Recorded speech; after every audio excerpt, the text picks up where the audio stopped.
on this very auspicious occasion. We are indeed very grateful that you have chosen this region to undertake this very important activity. We have been suffering, and we believe your presence here, your blessings, your thoughts, and your motivation will assist us to move to the next level. We assure you that as law enforcement agencies, we'll be able to undertake that exercise more seriously and more robustly. We will deal with these individuals who want to cause confusion and destabilize our society very ruthlessly. And sir, I can assure you, the team that is before you from 11 counties, from all the representations of the security sector, we are ready. The moment you blow the whistle, we will move with speed and with precision to ensure hii kitu hii inatusumbua, we deal with it once and for all. That is an assurance that we are taking. Sir, because of the constraint of time, allow me to undertake a brief session of introduction, and I will do that based on counties. So when I mention the county, everybody from that county atasimama na kunyorosha saluti ya kawaida na kukaa chini mara moja. So we start with Kajiado. Kajiado, amuka mara moja bwana.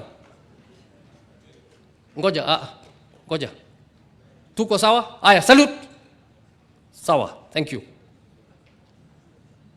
Sa katika hiyo representation tuko na ngao, tuko na National Police, na tuko na National Intelligence kwa hiyo category. Narok. Aya, salute. Good. Bomet. Bomet mumetapaka. Aya, salute. Thank you. Kericho.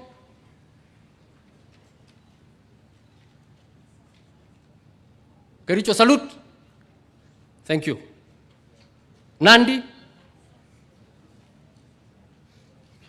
Salute. Thank you. Trans Nzoia. Salute. Thank you. Uasin Gishu. Salute. Sawa. Elgeyo Marakwet. Salute. Sawa. Baringo. Salute. Thank you. Laikipia. Salute. Sawa. And last but not least, Nakuru. Salute. Thank you. Sir, with your permission also, we have the regional team. I would wish them to stand. We have Mr. Otomo Dero, who is the regional police commander. We have Mr. Laibuta, our national intelligence coordinator. We have Mr. Richard, in charge of SIPU in the region. We have Mr. Mwangi, who is in charge of DCI in the region. We also have representation from KRA. KRA, please, from the regions. We have 2 regions, sir. So we have North Rift, Inua Mukono, South Rift. Thank you. We have Nakada. We have Madam Eunice from North Rift and Robert from South Rift. Thank you. Kebs. Yes, we have Kebs, Vincent from North Rift, and we have Cyrus Wambari from South Rift. Anti-Counterfeit Authority. Ako wapi? Okay. Thank you. And then we have our colleagues from the Office of the Director of Public Prosecution. We have 2 of them, one from North Rift and another from South Rift. Thank you very much. So, with those remarks, I wish to invite our peers, but my name is Abdi Hassan, the Regional Commissioner for this region, sir. So karibu sana, sir. You're welcome, sir.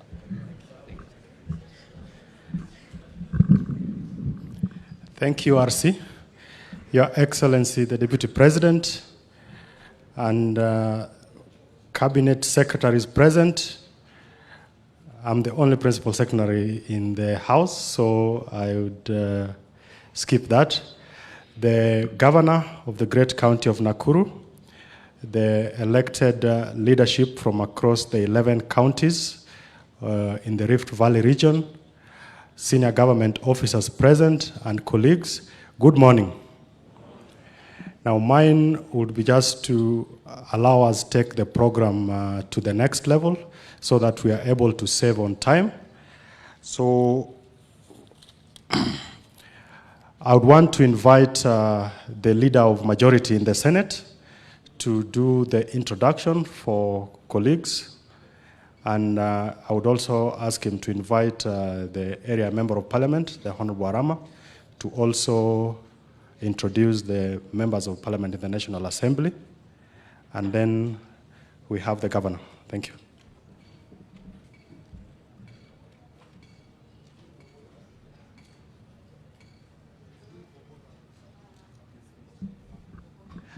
Yes, so the senator for Kericho, you'll do it for both houses.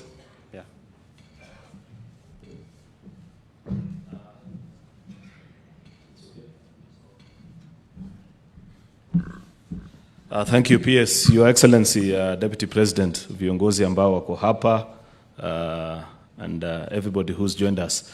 Naomba niwasalimu wote, good morning. Yeah, this is a very special day, Your Excellency.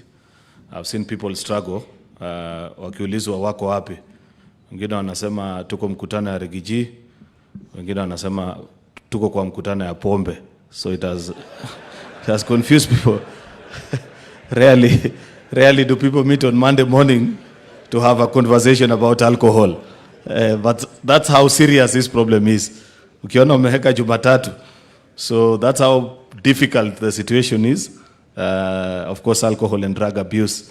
Thank you, Excellency, for agreeing to take leadership on a very tough topic. This is not something that we can continue to turn a blind eye on. Many leaders have, of course, raised concerns, but very few have taken the kind of bold step that you have taken.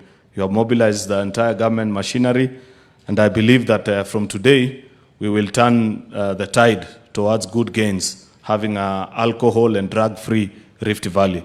So as the people of Rift Valley, we appreciate, tunakushukuru sana. I know what you have done previously. When we began this conversation, my own county was among those that were worst hit. And you know the number of times I've come to you to assist, because you know there are culprits. And unfortunately, there are people that are in positions of responsibility. And some of them are people that either yourself at least could call to order. And we appreciate that you have been able to do that. And today, as we begin, I believe we'll have a good Congress. People will share, give their ideas where there are structural weaknesses. NACADA, Your Excellency, I will report, have already visited me in my office. We had a meeting with the entire board of NACADA about 2 or 3 months ago, and we agreed on a few legislative gaps that existed at that time. And last week, I saw a letter from the chairperson of NACADA with a legislative proposal. I have already signed and processed it. In the course of this week, Senate shall begin discussion about the legislative gaps that exist, most important being the lack of coordination or a place of entry between the national government and the county governments together with NACADA. Those are things that we are addressing in another maybe 3 months at most, because this is a national emergency. We should have this bill processed through both houses of parliament, and we'll streamline things. I don't intend to be long, Your Excellency. There are many leaders that are here. I've been told to first recognize them, but for this session present, before we move to the plenary, I just want to invite the area member of parliament, member of National Assembly, then the area senator and the women rep. They'll just come and say quick introductory remarks. Then we will introduce all the MPs that are present. And eventually, during the plenary session, all the MPs that are here will have a chance to speak. So, karibu, Mheshimiwa Rama. This is Nakuru Town West, your constituency. Kwa dakika moja wakaribishe viongozi wale wako, then we move on. Welcome, Rama. Tumpigie makofi tafadhali.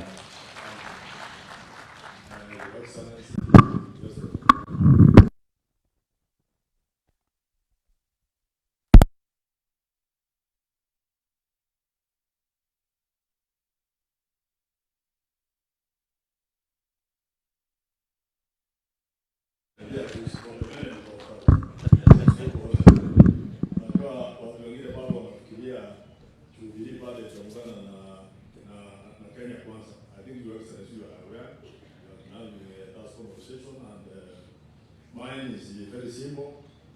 Tunataka wale wote wamefika hapa, governors wote, members of parliament, senators na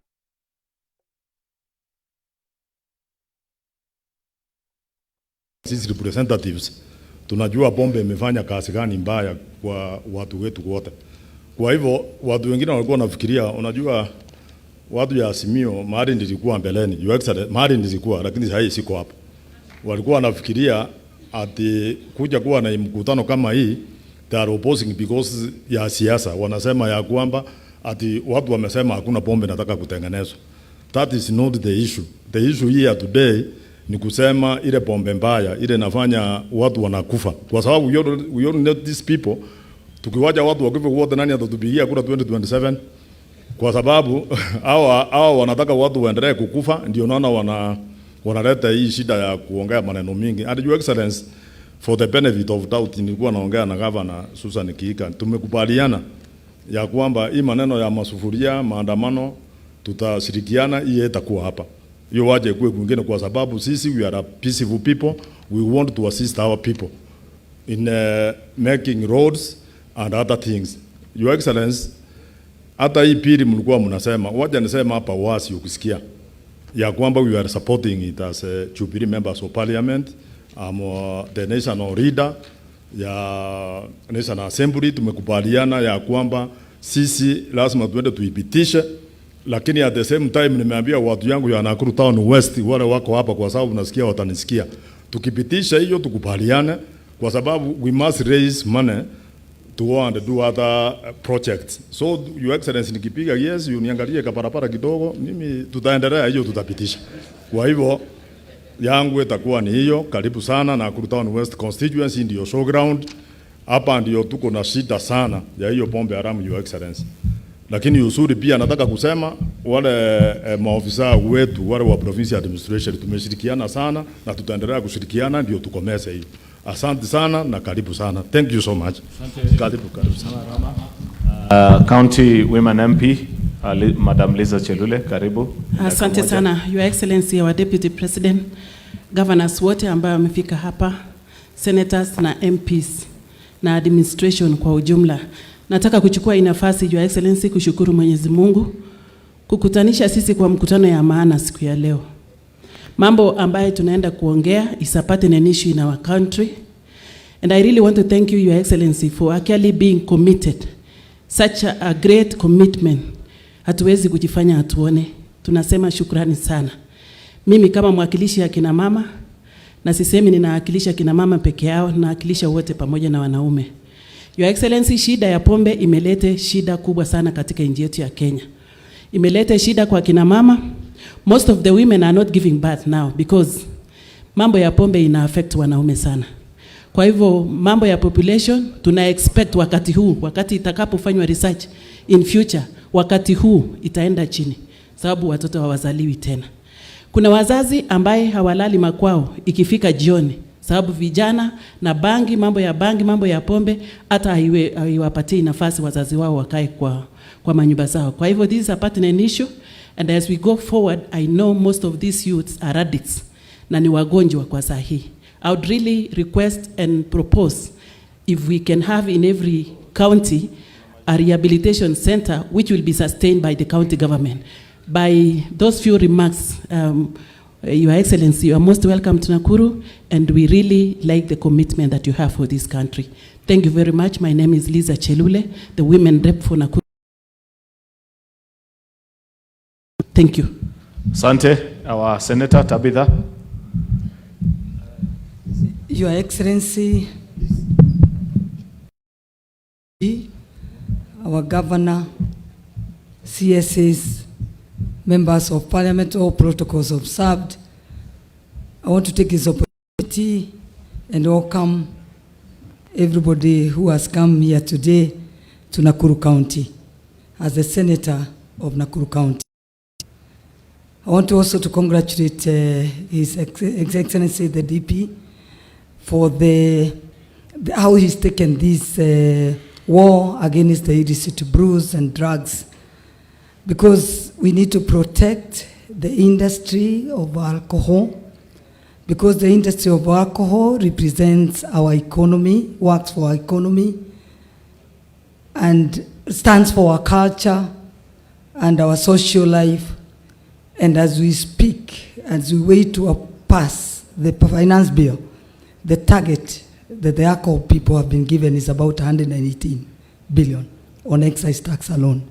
So we are talking of, if we succeed in this, our government will realize the tax that they wait to get from the alcohol industry.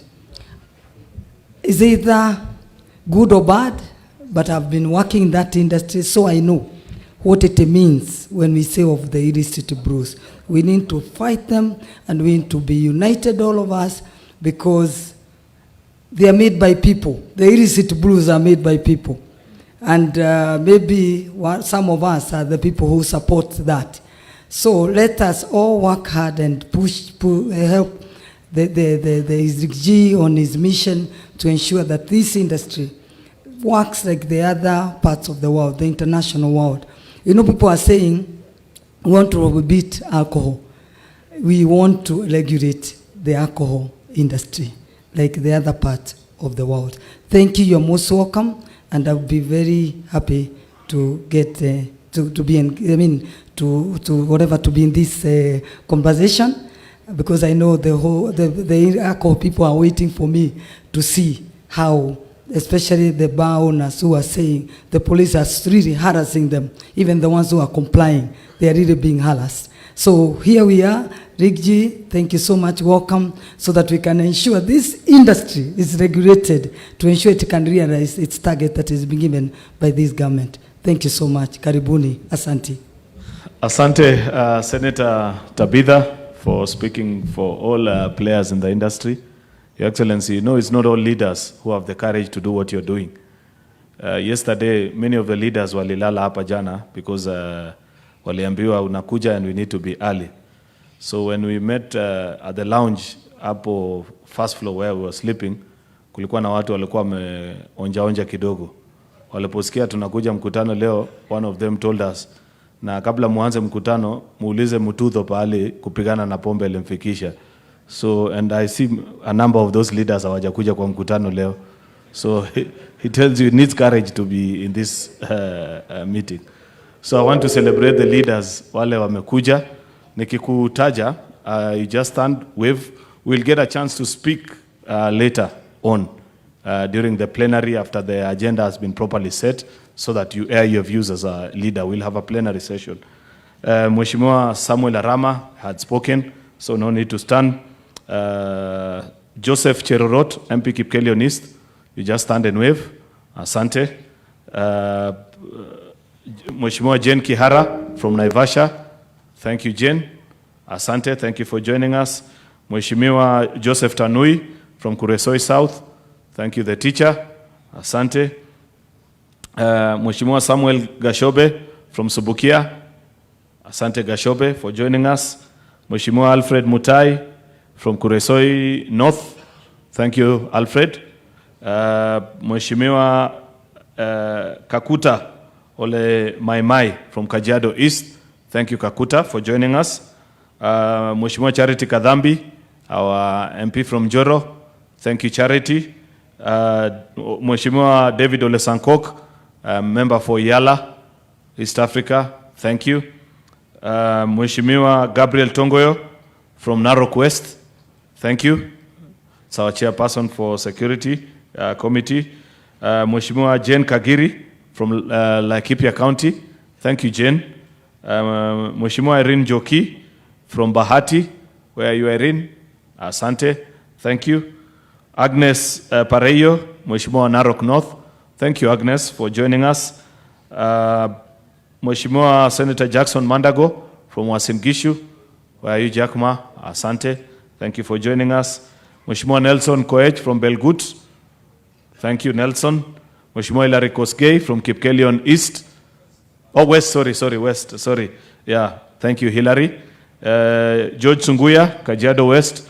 Thank you, Mheshimiwa, for joining us. Lynette Toto from Bomet. Asante. Honorable Beatrice Kemei, our women MP from Kericho. Asante, Beatrice. Thank you for joining us. The Honorable Jackson Kosgei, nominated MP. Thank you. Asante, Mheshimiwa. Mheshimiwa CP Ruto from Keses. Where are you? Asante. Asante, CP Ruto. The Honorable Joshua Kandie, Baringo Yakati. Asante, Joshua. The Honorable David Gikaria from neighboring constituency. Thank you. Asante, Gigs.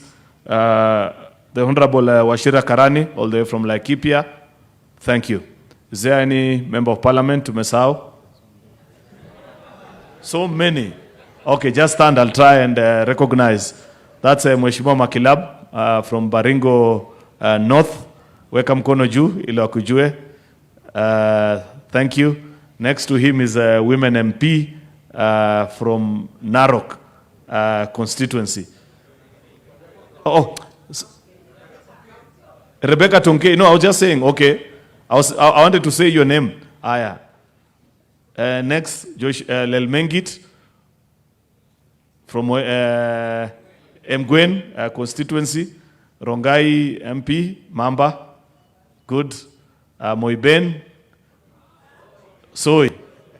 Naona sasa hii ni kazi ya ichungwa mimi nafanya. Wati from Moiben. Huyo ni Keio South. At least that one I know is my MP in law. So ninajua kwa wazazi. Huyo ni Timo from Marakwet West. Huyo ni veteran chairman Meli from Tinderet. Tuanzie pale. Huyo anaitwa Victor Mandazi from Chepalungu. Next is Hilary Sigei, Senator Bomet. At least that one I know. Alafu huyo is amongst colleagues, long-serving public administrator. Anaitwa PC Sigei from Soti constituency. Why are you smiling? Huyo ni Marian Keitany from Aldai. Yala MP. Madam Zipora Kering, that's Mheshimiwa from Soin Sigawet, Justice Kemei. Good. I think that's it. Ferdinand Wanyonyi, ako wapi? Good. Trans Nzoia is well represented. Karibu. Thank you from Kwanza constituency. Yes. That's Mheshimiwa Yegon from Bomet East. Good. Professor Barto from Moiben. Ule ni mama county wa Trans Nzoia. Sioi, I forget. Janet CTNA from Tarbo. Ule ni Kibet Komingoi from Bureti. Uyu from Kajiado North. Mheshimiwa Ngogoyo. Bas, alafu ule tunamuita Paps. Lakini official names ni Parashina from Kajiado South. I'm used to calling him by short name Paps. Senators that are here that haven't been introduced. William Chemtudo from Baringo. I think the rest of the senators voted to Luataja. So that finishes my session, Your Excellency, of introducing all the leaders that are here with us. During the plenary session, viongozi mtapata nafasi ya kusema everything that you need to say. Thank you, Your Excellency. Asante. Thank you, Raymond. Thank you, Majority Leader. You've done justice to time. It's my pleasure to invite the host governor, Her Excellency Governor Susan Kihiga.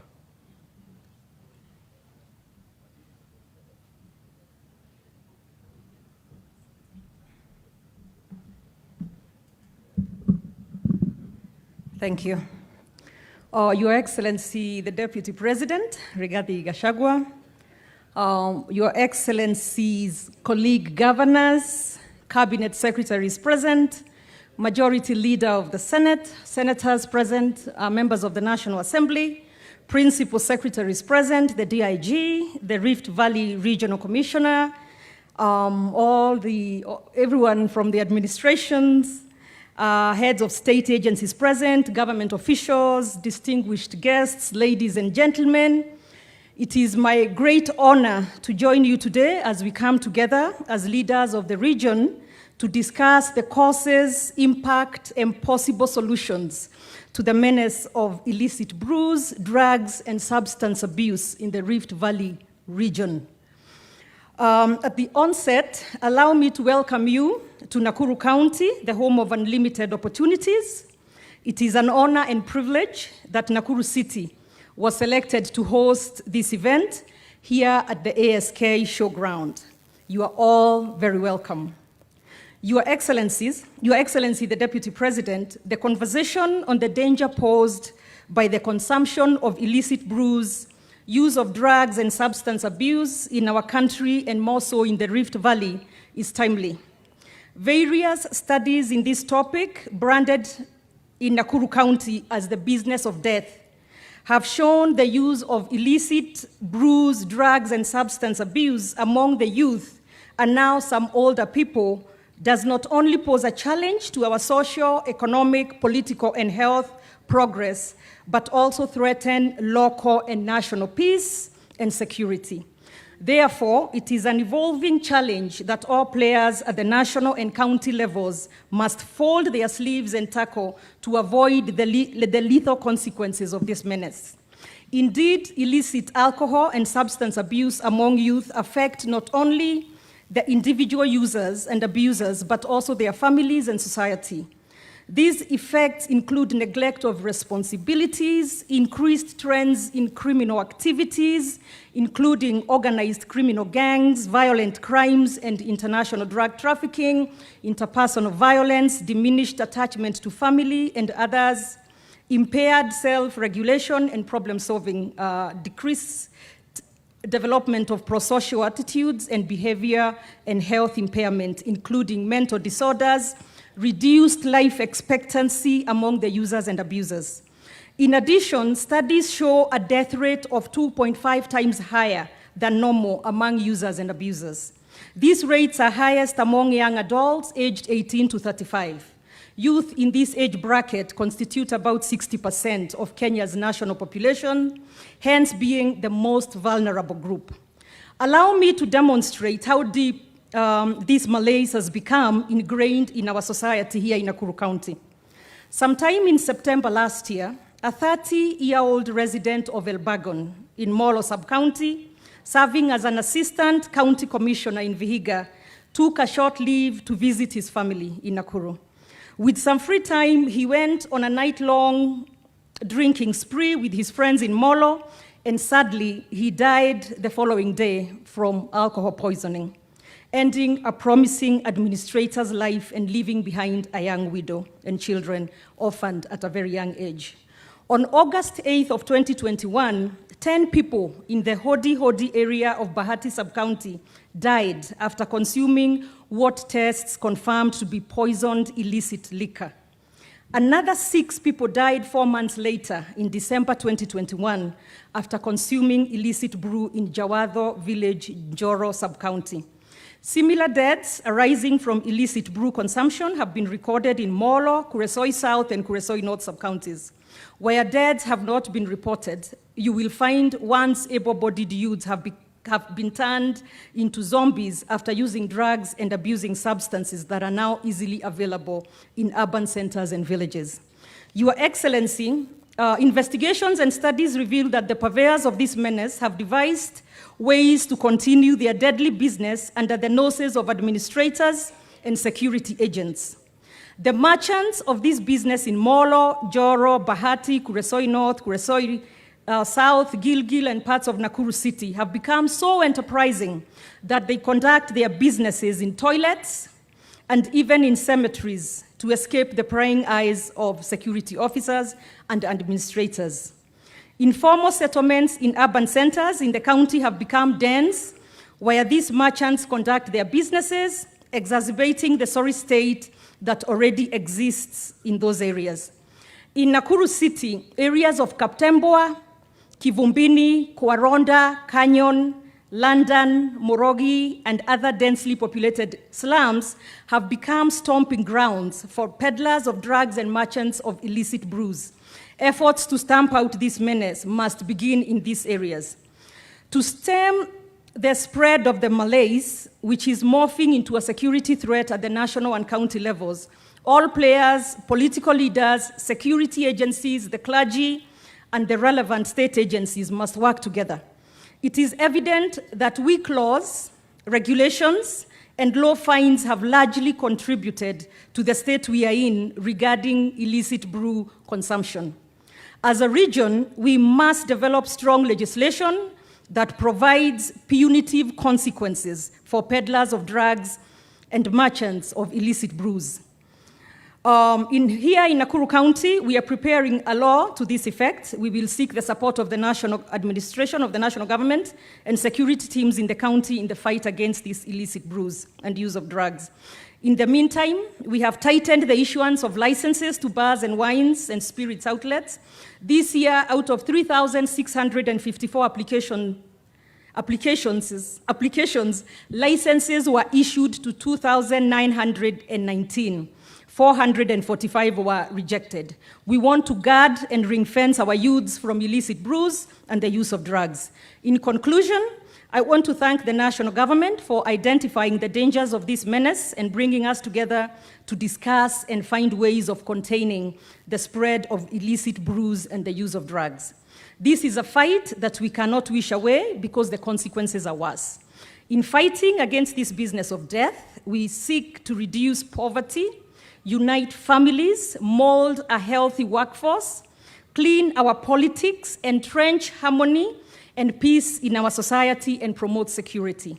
I'm convinced that we will have a clear route to tackle this challenge by the time we leave here today. So thank you very much, Your Excellency, for leading this fight. It is no easy task, but I'm sure you and all of us together are up to the task. It is now my pleasure to introduce Your Excellencies, my colleague governors. And we have Dr. Mutai, who is the governor of Kericho, and you will have time to speak during the plenary. We have Jonathan B. or Kotimoja from Uasin Gishu. We have Hilary Barchok from Bomet. Thank you. We have Benjamin Cheboy, my neighbor from Baringo, who stole my flamingos, but they're back. We have Patrick Ntutu from Narok. We have Governor Irongo from Laikipia. We have Deputy Governor Yulita Mitei from Nandi County. Have I left out any present governor? Let me also take the time to introduce my deputy governor, or the deputy governor of Nakuru County, DG Kones Asanti. I also noticed on the screen there that I saw the majority leader of the Nakuru County Assembly, and any MCAs, if you also can stand up, I think that would be nice. Thank you very much. Asanteni, thank you very much. Oh, they are from other areas also? Oh, okay, all the MCAs, stand up. Sorry, I didn't realize that. No, we did, leader. Okay, thank you very, very much. And for you, the members of the, is it the press? Mumeniona? Niko sawa? Hiyo muriport pia. Thank you, Governor. Now, I want us to move straight into a presentation by Madam Eunice Rubia. Eunice. Now, as Eunice comes on stage, I want to once again acknowledge the heads of various agencies present here. Maybe you could just stand up so that you wave to the delegation here, the delegates. So I can recognize two. Of course, the head of NACADA, acting CEO, Mr. Muteti. Then there is the acting Commissioner General KRA, Madam Rispa. Yeah. Anti-Counterfeit Agency, thank you. And Kenya Bureau of Standards. So, Madam Eunice, the floor is yours.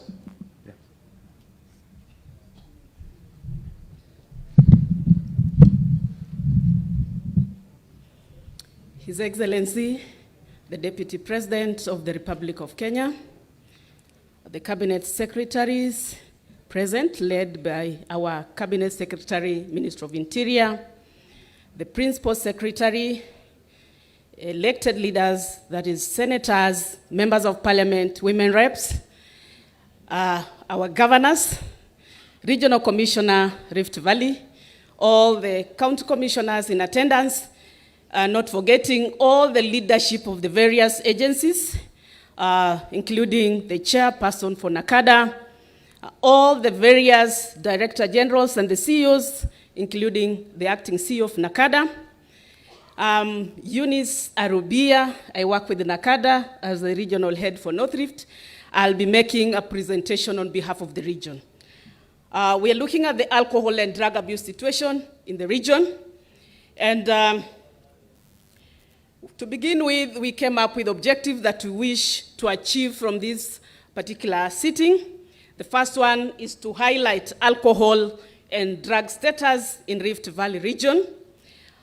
We shall also be keen to assess the strategies employed to counter alcohol abuse in this region. Thirdly, to develop a sustainable strategy for the effective crackdown of illicit brews and counterfeit alcohol. And we also want to mainstream alcohol control at community level and to facilitate rehabilitation of persons affected by alcohol and drug abuse. As an introduction, our country is confronted with a serious and growing problem of alcohol and drug abuse, which is cutting across all sectors of the society, affecting the health, education, manufacturing, environment, and the security sector. Some of the effects of alcohol and drug abuse include diseases which are related to alcoholism, family breakages, crime, mental issues, illnesses, suicide, low productivity at the workplaces, as well as poor academic performance and indiscipline in schools. Rift Valley region is gravely affected, with the youth particularly wasting in cheap liquor and its related effects. Therefore, we commend His Excellency, the Deputy President, Honorable Rigathi Gachagua, EGH, for taking the lead in the war against illicit brew and drug abuse in the country. The bringing together of the region's leadership is a demonstration of the government's goodwill and efforts of curbing the menace. Looking at the prevalence, particularly pointing out from the survey conducted by NACADA, this particular study the findings were officially unveiled by NACADA. So I'll be pointing out just the key areas, but the full report is available on our website. So looking at the prevalence in terms of those that have engaged in using at least one drug or substance of abuse, you'll find the national percentage stands at 17.5, but for Rift Valley, our region, it is 14.1. With the use of alcohol, the national statistic stands at 9.7, but for our region is 9.6, a difference of just 0.1. Then with tobacco, the national level is 8.5. For us as a region, we are equally the same level with the national, standing at 8.5%. With CAT, what we refer to as MIRA, national statistics stands at 2.6%. The regional statistics stands at 2.1%. Cannabis, which is also banned, stands, national level is 1.9, and at the regional level, we are at 1.2%. Portable spirits, which is also a big menace to us as a region, as you can see, from the regions there, Central comes number one on that with 4.1, Coast follows at 3.2%, and our region, Rift Valley, comes closely there as the third at 3.1. But compared to what we have as the statistics of the national prevalence levels, the national, we stand at 2.5. You can see actually the first 5 regions are even ahead of what we can accumulate together as the figure for the national level. Then at the national level, in terms of consumption, the male are the most affected at 4.8%. Females follow at 0.6%. When you compare portable spirits used at both urban and you compare to rural, you find the urban population is the highest affected, actually using at 3.6%, and the rural at 1.9%. Alcohol consumption in terms of age, we'll categorize between age 15 to 24. That is for our region. It stands at 4.0%. The most affected of that age bracket is between 25 and 35%, standing at 11.8%. As a region generally, alcohol consumption is 9.6. I'd looked at those figures earlier when we were just short of 0.1% from the national percentage. A summary of current use of drugs for Rift Valley in terms of population. For alcohol, we are 673,828 people who are affected by the use of alcohol, followed by tobacco, which is at 598,988. Thirdly is CAT, what we call MIRA, is at 146,997. Cannabis follows, which is also referred to as bang or marijuana. It's at 84,832 people affected by the use of cannabis. For prescription drugs, it is 13,325. Multiple substance use, that is people that use more than one substance, it stands at 385,892. Those that have used at least one substance, the total population is standing at 991,814. In terms of severe use and developing substance use disorder, those are the people that require intervention in terms of treatment and rehabilitation. For alcohol use as a region, we have a population that is in dire need of services of rehabilitation at 319,946. For tobacco use, we have a population of 269,726. For CAT, MIRA, we have a population of 43,207. For cannabis, it is 43,386. And lastly, prescription drugs, which is a serious menace currently with the young ones, is at 9,670. Situational analysis. When we looked at this largely, this is what came out from the survey. The region is largely affected by the use and proliferation of changa, and portable spirits that are extremely potent. Secondly, there is a worrying burden of alcohol and tobacco addiction in the region that transcends across all ages. Also, the findings show evidence of early initiation to drug and substance use in the region. As well as the data from the region shows that the age between 25 and 35% years is the most affected by drug and substance use, as well as the burden of addiction. As we saw earlier, that age bracket was at 11.8%. The region is also emerging as a key market for heroin and cocaine use, especially in the two counties, that is Nakuru, specifically Nakuru town, and Uasin Gishu, that is Eldoret town. Abuse of prescription drugs for non-medical use is another emerging challenge in the region, especially for those psychiatric medications like diazepam, Aten, Rohypnol, and codeine syrup. We also have put down, in terms of the details, the number of outlets that were licensed per county. Nakuru, by the time we're putting this report together, we were at 1,812, followed by Laikipia, that have licensed a total number of 1,159 outlets.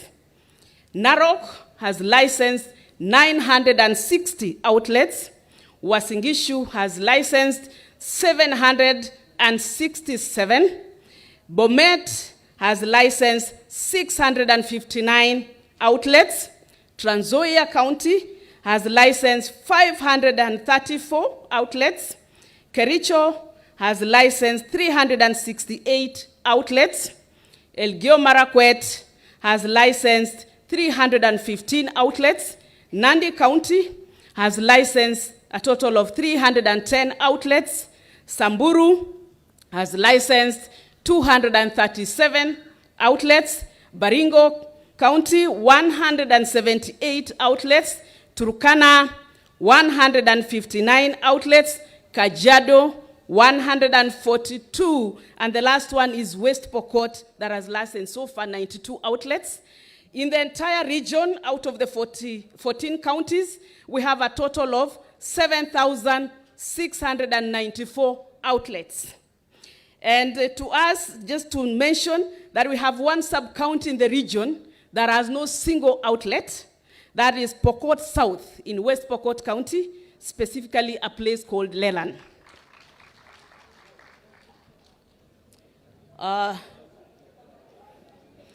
Your Excellency, sir, also we managed to map out.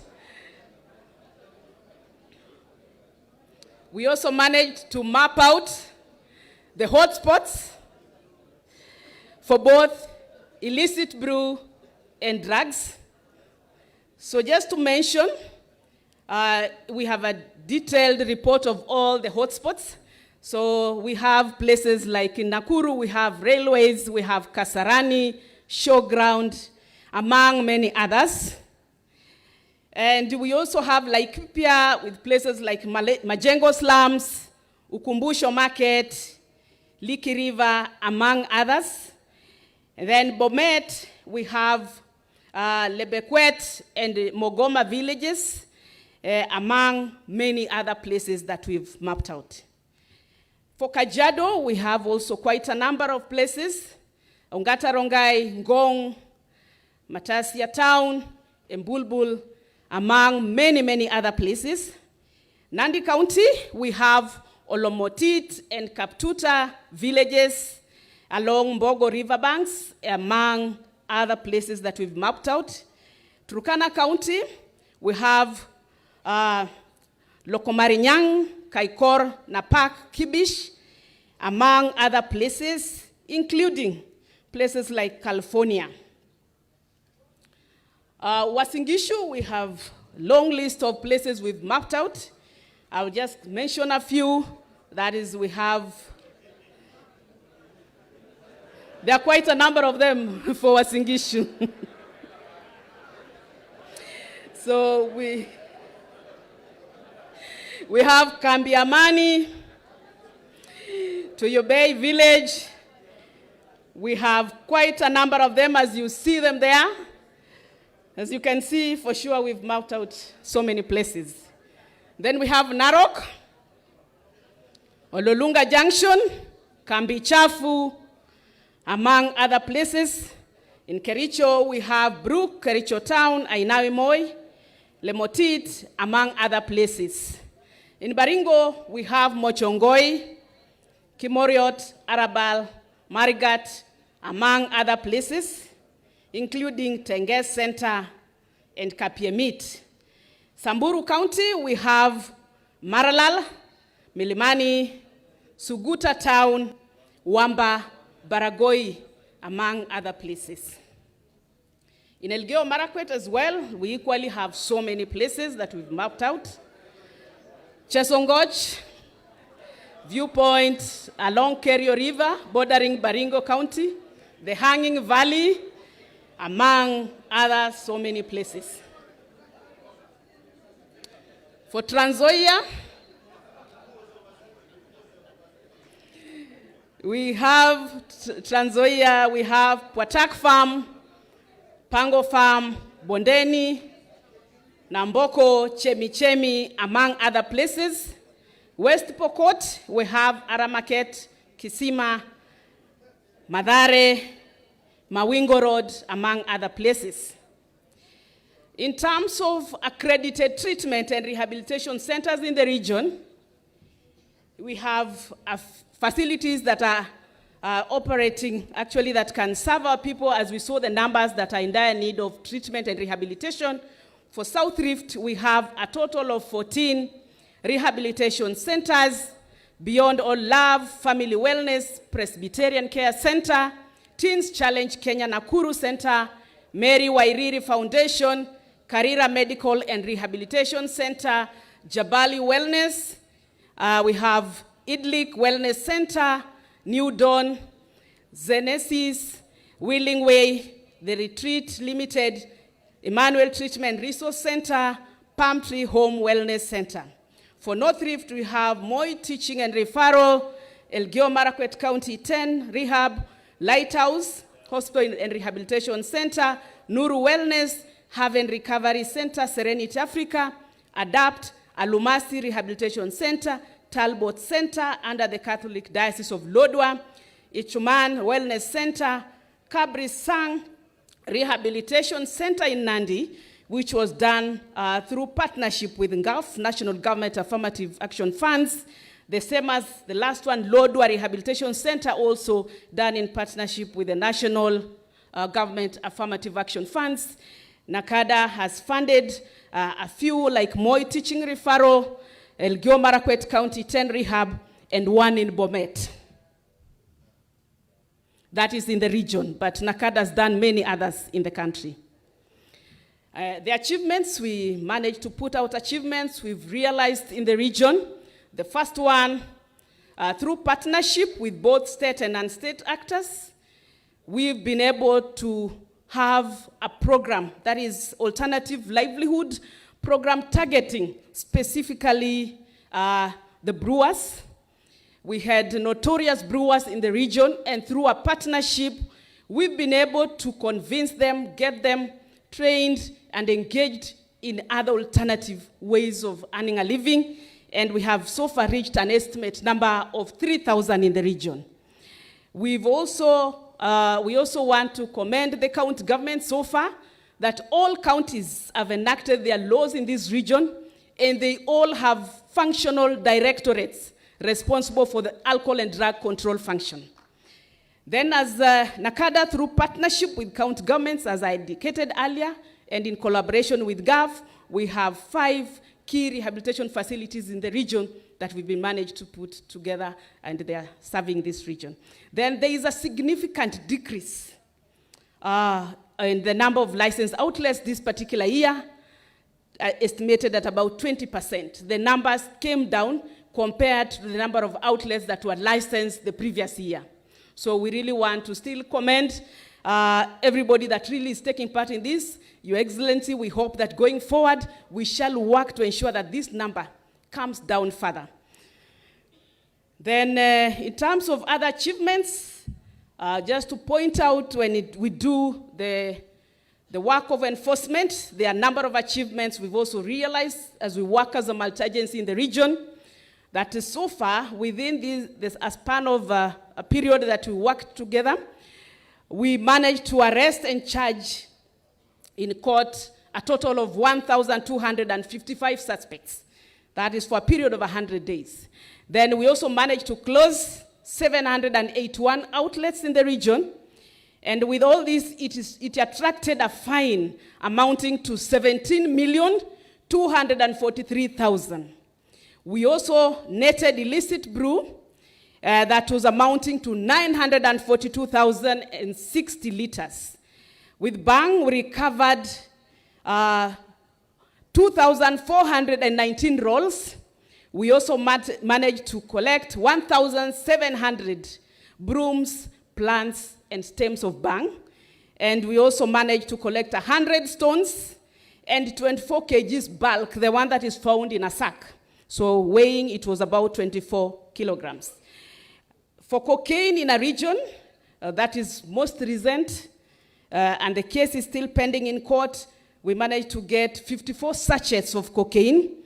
And one thing we want to commend our prosecution and together with the judiciary is that the culprit was denied bond. We've also managed during that period to net ethanol on transit amounting to 76,756 liters. Second generation, we got during that period 14 cartons, 2,485 pieces of assorted vodka brands. Cigarettes, we managed to collect 1,696 packets. For molasses, we got 10,750 liters.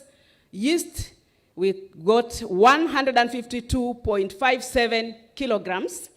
And illegally manufactured beer in Kericho, when this illegal manufacturing was happening, we managed to get 678 bottles during that particular operation. And the value of counterfeit generally during that period that we valued in collaboration as we worked as a multi-agency, KRA were able to value all that was seized at 167 million. That is a great loss when it comes to if we don't really fight counterfeiting out there.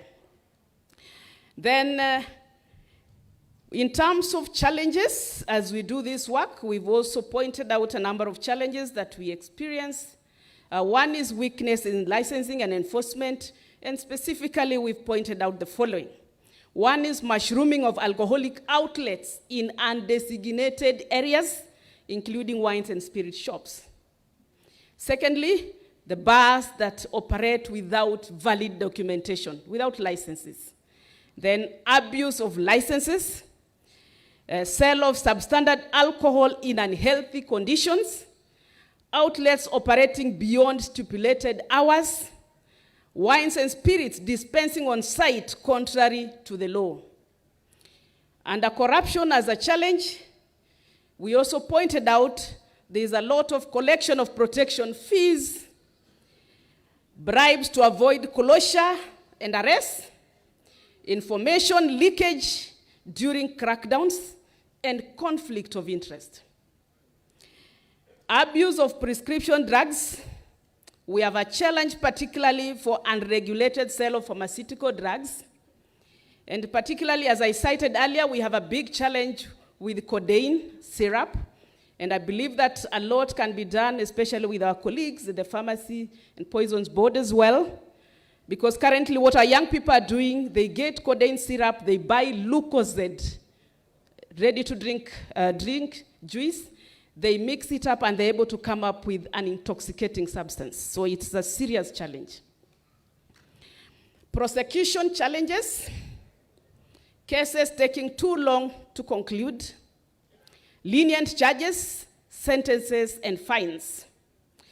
chiefs and security officers facing prosecution charges in court by brewers and peddlers. We have uncontrolled trade in ethanol and powder beer as a challenge. That particularly is brought about by diversion of ethanol to manufacture substandard and counterfeit alcohol, portable spirits in the market, illegal manufacturers, availability of powder beer to concoct illicit brew. Then with bank smoking is a big challenge. The region is one of the key markets for the cannabis coming from neighboring countries. For loss of revenue, counterfeit products and fake stamps during that particular time, we got what we estimated in terms of loss amounting to 81,900,000. Then the other challenge we pointed out as a multi-agency is that there is a challenge at the family level brought about by poor parenting, and one that was caused by the containment measures during COVID-19. People began drinking from home, and which is really interfering with the family unit. Also, we pointed out the emerging trends. The first one is the legal packaging of alcohol in personal houses. It's a big challenge in the region. And then hawking of illicit brew. People move around with backpacks, just hawking like any other business. And then sale of confectionaries laced with drugs, particularly the use of bang and heroin to make weed cakes and weed cookies. And lastly, as an emerging trend, we have currently unregulated online sale of alcoholic drinks, including home and office deliveries. So the other one that we pointed out as a challenge is the management of empty bottles, which is a big challenge, which is a contributing factor to the counterfeiting of genuine brands through recycling of empty bottles. There is need for a policy to assist in management of empty bottles. Recommendations that we've made as a region are: one, alcohol and drug control being a shared function between both the national and county government. There is need for the establishment of county-based intergovernmental committees on alcohol and drug abuse.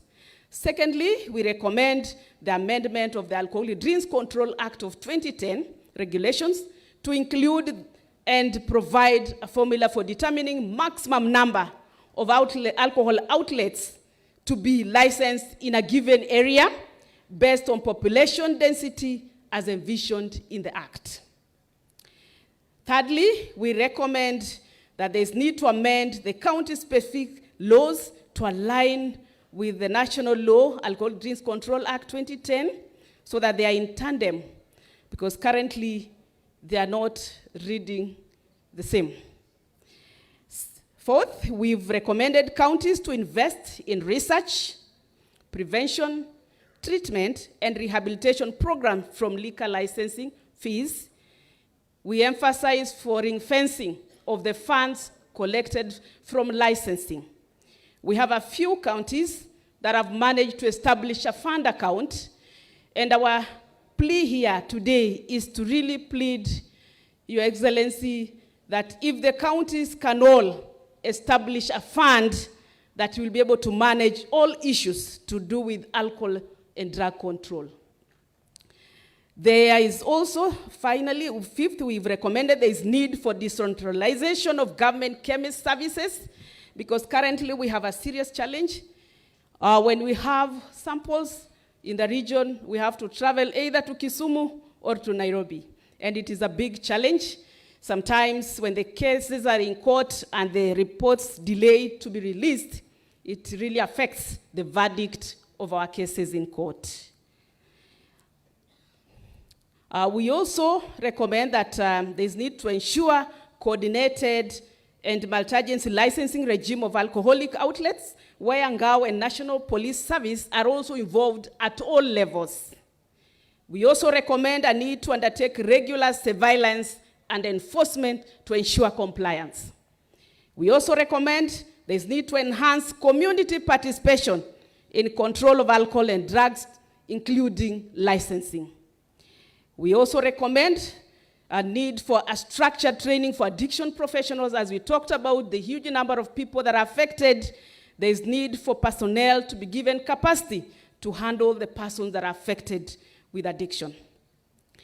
There is need to standardize hours of operation for alcoholic outlets so that they are all the same in terms of opening hours and closing hours. We want to thank you very much. Maybe just to point out, as I was talking about the government chemist, there's a challenge currently in the region whereby we have a challenge when we do raids. They are expected to supply the whole consignment for analysis. Sometimes it is quite hectic if you have like 100 grams of liquor that you've seized and you're expected to take it all for analysis. Previously, we just used to take samples so that through that you get the report to help with the processing of the cases in court. But currently, our team are really experiencing a big challenge. To either Kisumu or Nairobi is a big challenge. And then shortly, Your Excellency, we also have a short documentary. When we're talking about the program for the reformed brewers, it's a short documentary for about 5 minutes only that we wish to play so that we really get to understand what we mean by a region that we managed to convince these notorious brewers to quit brewing in order to do something else in alternative. So thank you very much. We're going to watch it briefly. Kaunti ya Kisii. Zaidi ya wauzaji na waraibu wa pombe haramu 1000 katika kaunti za Elgeyo Marakwet, Nandi, Pokot Magharibi na Uasin Gishu wameamua kuacha uraibu huo na kugeukia kilimo na biashara ndogondogo.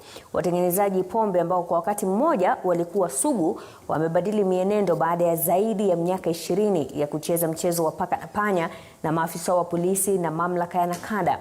Wengi wao ambao walitegemea vileo kulea familia zao sasa wana simulizi tofauti kabisa, kama anavyotuarifu Ben Kirui.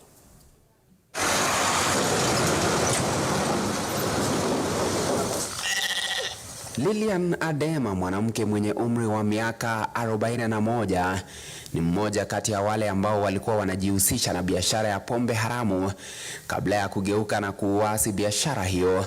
Tangia atoke katika kituo cha kurekebisha tabia na maadili miaka 10 iliyopita, mabadiliko katika maisha yake ni dhahiri, huku ndoto aliyoazimia zikionekana kuanza kutimia. Kuna vitu inaitwa 5S. Wanasema start with what you have, start small, start slowly, start straight away and share with others. So mi wakati nilitoka mahali pale Eldoret, hii shamba ni shamba yangu inafika hapa ni half an acre. Wakati nilitoka Eldoret, wakasema start with what you have. Sikuwa na kuku, sina kondo, sina chochote, na wamesema start with what you have. Nikauliza Mungu nitaanza na nini? Baada yake kuaga kituo cha kurekebisha tabia na maadili, Lilian alianza biashara ya kutengeneza na kuuza matofali pamoja na ukulima. Hajawahi kutazama nyuma tena. Katika miaka ya nyuma, nafasi hii ndani ya boma lake Lilian ingekuwa imetapakaa walevi kila mahali, lakini kwa sasa nafasi hii inatumika kuendeleza miradi ambayo anataja kuwa ya manufaa mno kwake. Sijawahi jutia tangu niliacha. Nikatengeneza matofali, customers walikuja. Yaani matofali yangu ilikuwa inachukuliwanga kama ni moto. Hata hivyo, majukumu ya kuwalea wanawe 6 nusura yamrejeshe katika biashara hiyo haramu. Dina Rono, mwanamke wa miaka 50, ana majukumu ya kuwalea wanawe 2 mikononi mwake peke yake. Baada ya miaka 20 ya biashara ya vileo haramu, alifanya maamuzi ya kuasi, akitafuta ushauri na kurekebisha tabia na maadili kabla ya kuzamia miradi tofauti ikiwemo ukulima, ufugaji kuku na kutengeneza sabuni. Wakati nilirudi, nilikuja nikaunda sabuni, ikanisaidia sana. Nikiunda 20 liters, ninauza 3,000. Anapotazama nyuma, anajivunia hatua ambazo amepiga maishani. Wakati nilikuwa nikitengeneza pombe, mnakaa tu na walevi. Hata kama sikunywi, nilikuwa nimekaa kama mlevi tena. Yvonne Chepkemboi ni mwanachama mwingine kutoka katika kikundi hicho cha kina mama ambao walikuwa wanatambulika kwa sifa mbaya ya ugemaji pombe haramu. Minyororo ya biashara hiyo iliyomfunga kwa miaka 8 sasa imekatika. Hata chief sasa kwa upande wangu amepumzika kwa sababu angetoka tu ofisini, kwa sababu ofisi yake wakati huo ilikuwa tu hapa karibu 100 meters, hiyo ilikuwa ofisi yake. So ningetengeneza sasa, ilikuwa tu kawaida yake akuja akipita kwangu, so amepumzika. Hata kwa data crime yetu tulikuwa tumebrand ye the most wanted. Tulipozuru kwake alikuwa katika harakati za kupalilia shamba lake hili la mboga na nyanya. Kando na hilo, Yvonne anasimamia kikundi cha kina mama cha kuwekeza hela. Nikaanza biashara ya kuuza manguo, ninatembeza. So naona income yangu si mbaya. Lengo ya miradi kulingana na makundi haya ya kina mama ni kupambana na umaskini na pombe haramu. Na hiyo ni biashara nilikuwa nimezoea. Nilikuwa sioni kuna biashara nyingine naweza fanya. Mimi nilifanya biashara ya kwenda kuleta mboga kwa soko, nikiuza nyumbani na nikafungua kioski yangu nikiendeleza. Safari ya mafanikio ya kina mama hawa ilianzia hapa katika kituo cha mafunzo na maendeleo cha Ukweli mjini Eldoret kinachofadhiliwa na shirika la Empowering Lives International. Inahusu wamama zaidi wale walikuwa wanatengeneza pombe. Baada ya kupata hiyo tunaitwa mabadiliko, will of change, na wakisha toka hapo ndio tunafundisha some skills. Zaidi ya wanawake 2,000 wameondoka hapa, maisha yao ikiwa imebadilika mno. Once we have trained these women, we just let them go to the villages where they go and practice what they have been given as Empowering Lives International. Kati ya kaunti hizo 4 za mkoa wa Rift Valley, Elgeyo Marakwet ndiyo inayoongoza na uraibu wa pombe haramu. Mamlaka ya kukabiliana na ulevi na uraibu wa dawa za kulevya na kada imeweka mikakati ya kupambana na hali hiyo kwa ushirikiano na kaunti ya Elgeyo Marakwet. The purpose for starting this project was because from the surveys we had done earlier, this county was extremely affected by addiction issues. And that's why we decided that we come up with a partnership between us and as Nakada and the county government. And I must say it has been very productive. Na huku vita vya kukabiliana na pombe haramu vikishika kasi sio tu kwa kaunti hizo 4 za Rift Valley, mamlaka ya Nakada inasema itakuwa inatumia mbinu sawia kugeuza waraibu wa dawa za kulevya za aina zozote. Kirui, runinga ya Citizen.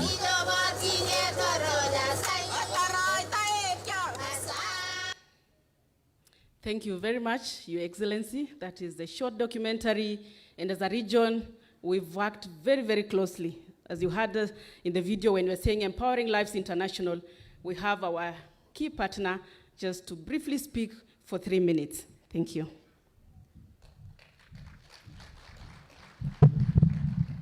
Yeah, Your Excellency and all protocol observed, thank you so much for availing ourselves this day to experience what God is doing in Empowering Lives International. My name is Reverend Dr. John Bushenay, the CEO of Empowering Lives International. For sure, what you have seen here, Your Excellency, is what we are doing in the villages.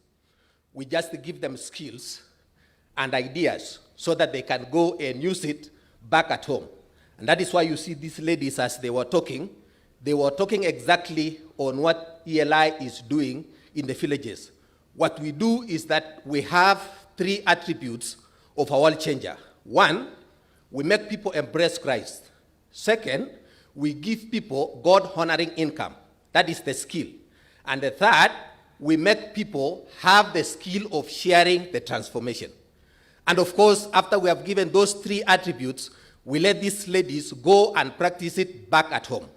Currently, we are working in 5 counties: Elgeyo Marakwet, Nandi, Uasin Gishu, and of course Baringo and West Pokot.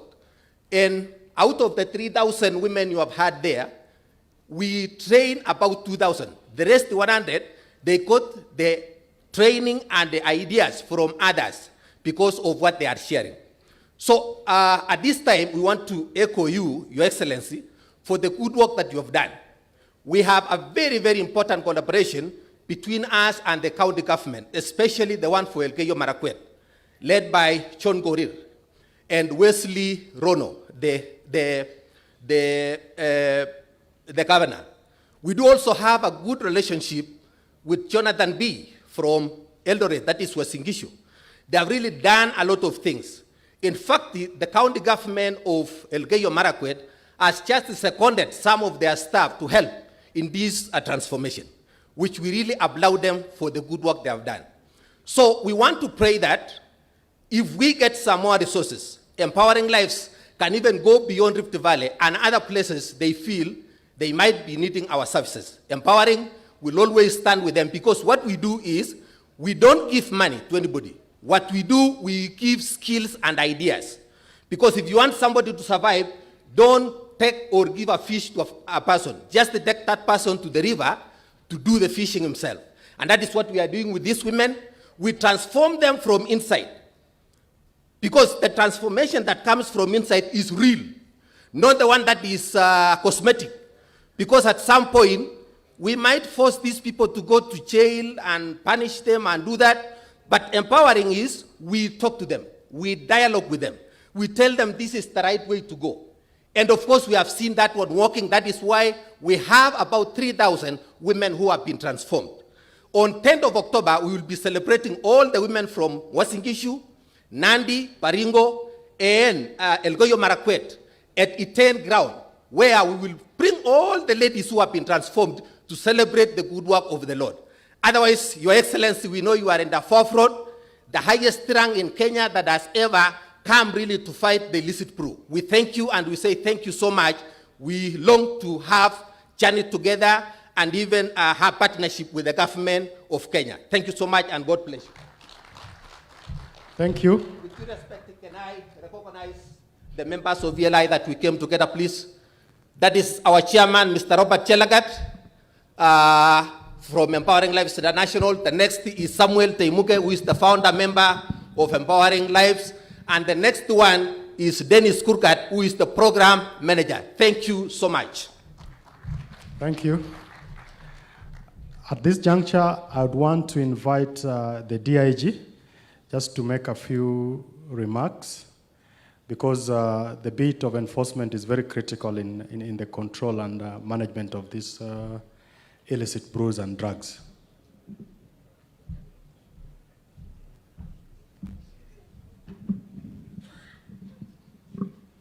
Thank you very much, MICS, PS Interior, for this invitation. Your Excellency, the Deputy President of the Republic of Kenya, all the elected leaders present with us here, the Governor of Nakuru County, together with the governors who are together with us here, members of Parliament, the senators present, MCAs, all the other leaders present, and all protocols observed, members of the Fourth Estate, ladies and gentlemen. I would like to move straight in the interest of time, because today we have a very, very important meeting that will shape the destiny of our country. Your Excellency, I'm standing in on behalf of the Inspector General, National Police Service, who is held up elsewhere on official duties. First and foremost, I appreciate this noble initiative that you are spearheading passionately. As a country, we have been at risk of losing a whole generation due to abuse of alcohol and other drugs. We are all aware the illicit alcohol and illicit drugs menace cuts across all social levels of our society. As such, this collective approach, which brings all of us together in combating the second generation, alcoholic drinks and other drugs, is the way to go. We have to walk this path to its logical conclusion. Since the first such meeting that was held in Nyeri way back on 14th April this year, the campaign has gained commendable momentum. Numerous alcohol and drugs rackets have been unearthed. Arrests have been made, culprits processed as per the law. There has been more collaboration, especially between the citizens and the police officers, in identifying and apprehending peddlers of these illegal substances. We have also had innovative approaches in the fight, like the Murang'a County, where citizens submitted names of suspects through secret ballots for subsequent police action. Additionally, the National Police Service has heightened efforts on interception of illicit alcohol, drugs, and production materials such as ethanol on transit. The interceptions are intelligence-based and well supported by wananchi. I encourage all the National Police Service officers across the country to continue with the fight against the illicit alcohol and other narcotic drugs with the firmness that it deserves. To the police commanders from the Rift Valley region, we are with you here today. All persons should be treated equally in the fight. Do not let anyone intimidate you in the discharge of your mandate. The Deputy President has said this before, that no one is untouchable. Also, the Inspector General and all of us, we stand with every officer in doing that which is right.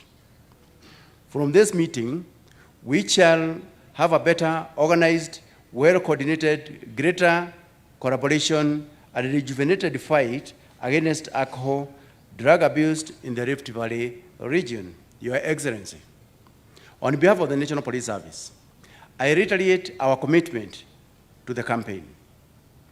As a service, we have put in place various measures, including reorganization of deployment of officers, because we must get it right this time around.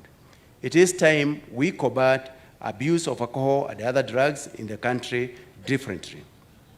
I am glad that Kenyans and leaders of all walks of life have rallied behind the crackdown. It shows the high level of concerns and the heavy burden the society has been grappling with due to drugs and substance abuse. We have all heard the clarion call. We have a God-given opportunity to serve. Let us work together in restoring sovereignty in our beloved country, Kenya. I thank you all. Thank you. Maybe to conclude, to the police officers, please, you have our support. Do what is right. Let us ensure that our society is saved from this menace. Again, as we said while we were in Nyeri, we are not going to allow the illicit brews, alcoholic drinks, and drugs to exist together with our officers. Kwa hivyo, moja mpaka aondoke. Na hapa, juu pombe hawezi kaondoka, ni polisi ataondoka, si ni kweli? Kwa hivyo, wacha tuondoe hii pombe, alafu sisi tuendelee na kazi. I know we have a few challenges here and there, internal challenges, correction of some protection fee here and there, hard changes here and there. Please, abia maofficers wenu waachane na hiyo.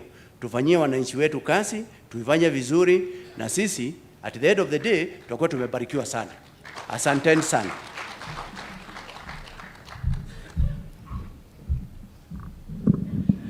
Thank you, DIG. Now it's my honor to invite my Cabinet Secretary to come and introduce his colleagues and make a few remarks, and then invite the Deputy President. Thank you.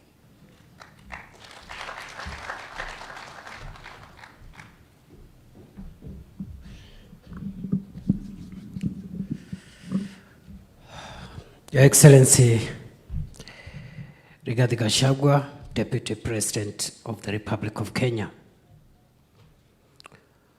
All senior government officials present here from the national government and the counties of our country, all protocols observed. Excellency, allow me to introduce my colleagues, members of the cabinet who have joined us here today for this very important occasion. Before I do so, I think the PS for Internal Security and National Administration forgot to introduce one other senior officer in our midst, and that is the Secretary for Public Prosecutions, Dorcas Oduor. She is representing the Director of Public Prosecutions. Your Excellency, in our midst, we have the Honorable Kipchumba Murkomen, Cabinet Secretary for Roads and Transport. We have the Honorable Soipan Tuya, Cabinet Secretary for Environment, Climate Change, and Forestry. We also have Davis Chirchir, the Cabinet Secretary for Energy. Last but not least, my sister there, the Cabinet Secretary for Labor and Social Protection, Florence Bore. Your Excellency, sir, since we are not doing very well with time, I will be very brief. I would like to say the following. First, I thank you for profiling the fight against illicit and toxic alcoholic drinks and narcotic drugs to the level of your office. Your support and leadership will go a long way in helping us get rid of this problem that is one of the major cancers eating into our society. Your Excellency, allow me also to say the following, that the sale and use of illicit and toxic alcoholic drinks, as well as narcotic drugs and psychotropic substances, is a national emergency. It is not a small matter anymore. We have been on this topic for a few years now, but we in the Interior Ministry are convinced that unless we address this cancer and this problem with finality, we stand to lose the next generation of Kenyans who will take over and take forward this country when everybody seated here will be gone. Your Excellency, I would like to clarify that we are not against licensed traders in alcohol. Traders who are allowed to engage in trade in alcohol, they have been licensed, and they are selling products which have been given approval by the Kenya Revenue Authority, the Anti-Counterfeit Agency, the Kenya Bureau of Standards, which are agencies of government, have nothing to fear.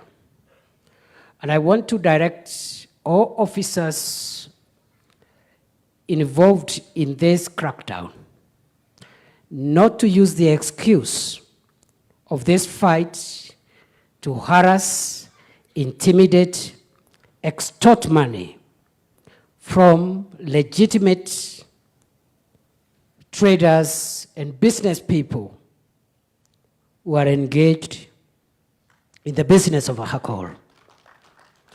We have already received reports.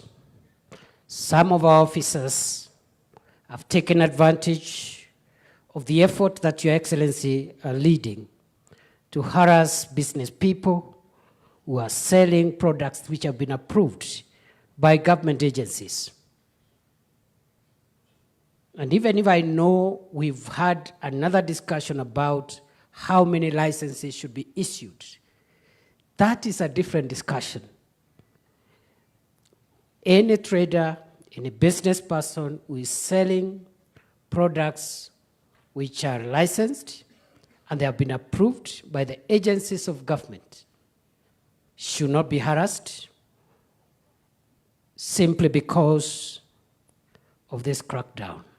This crackdown, Your Excellency, is on illicit alcohol, toxic alcohol, which is laced with poisonous substances, which is ruining the health of our children, our men and women, which is breaking our families, and which is affecting economic development, as well as narcotic drugs and psychotropic substances. I hope all officers have heard me.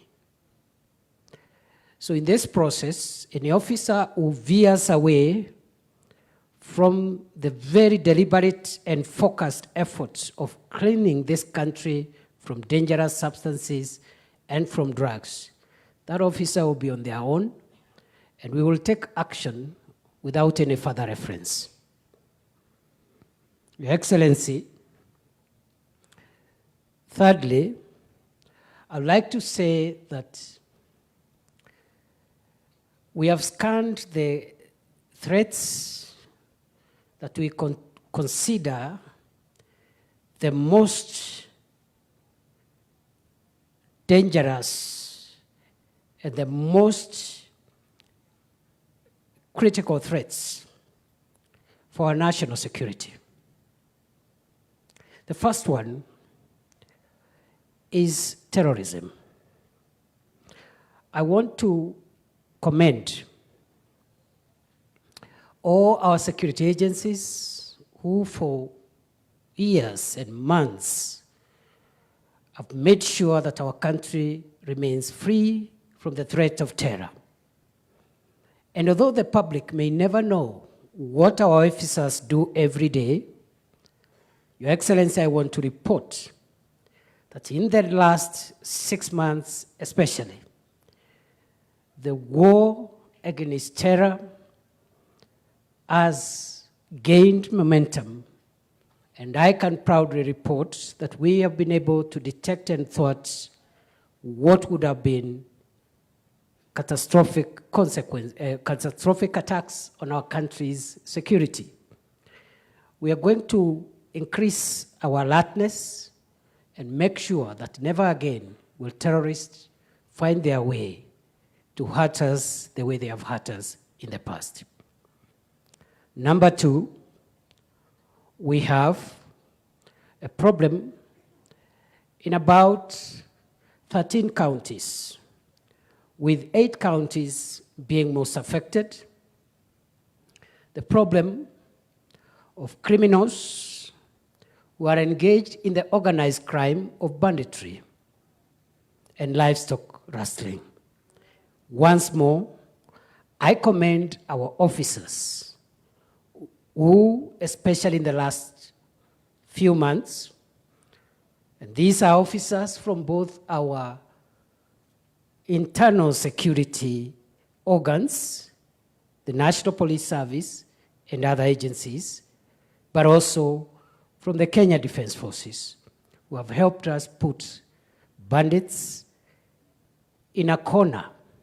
And I want to assure you, Your Excellency, where we have put these criminals, they will never recover again. We will sustain that war. We will go relentlessly against them. We will eradicate them from our midst. And therefore, our officers have firm instructions to deal with bandits mercilessly and make sure that the deaths that we have experienced in many parts of our country, especially the North Rift, do not occur again. Thirdly, is the problem that brings us here. We believe the sale and use of illicit alcoholic drinks, as well as drugs, narcotic drugs and psychotropic substances, is a threat, just like terrorism and banditry. It's only that the means are different. What terrorists do to destroy society, what bandits do, these fellows who are selling these dangerous substances are doing the same. In fact, they have even greater number of casualties. Number 4, we have determined in this country that religious and cultural extremism is slowly threatening the fabric of our country. We are already in shock as a nation as what is happening in Kilifi County continues to unfold. And Your Excellency, if we can allow what happened in Shakahola to pass just like any other security breach, we will have a case to answer to posterity and to future generations of Kenyans. I believe, without a doubt, that the very unfortunate and unforgettable incident in Shakahola should be a turning point on how we handle our national security, and all criminals and thugs and terrorists who are hiding behind Christianity or any other religion for that matter.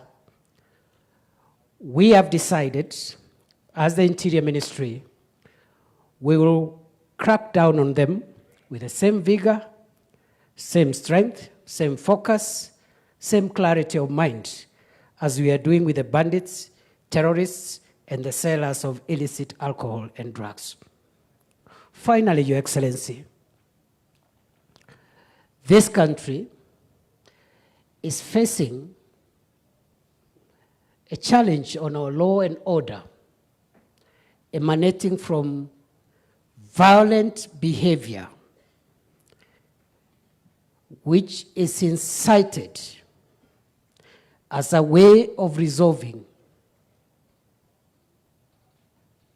social, economic, and political grievances. 2-3 months ago, we all saw how people purporting to be political demonstrators in Nairobi and the counties, some of the counties in Nyanza, caused death, destruction, looting, and breaking of property in the pretext that they are exercising political rights. We have also seen, Your Excellency, just last week, criminals who are said to have been exercising a grievance against the police in Esebania storm a police station, break into the armory, try to free people in lawful custody. Your Excellency, I'm on the way there to Isibania. No country worth its salts worth its salt can tolerate that kind of behavior. It doesn't matter what the grievances are. I know, Your Excellency, we have a problem. The DIG has spoken here, but he has not been as candid as perhaps I can be as his minister. We have a problem. Some of our officers are part of the problems we are facing in this country. And time has come for us as a country to part ways with any member of the organs of our national security who is aiding, abetting, and even complicating the already enough security challenges we have as a country. And it will not be enough. We have decided, Your Excellency, it will not be enough to transfer people. Because you transfer an officer, you are transferring a problem. I want to make it clear to all my colleagues who are serving with me in this ministry at all levels. Time has come for us to decide either we build our country or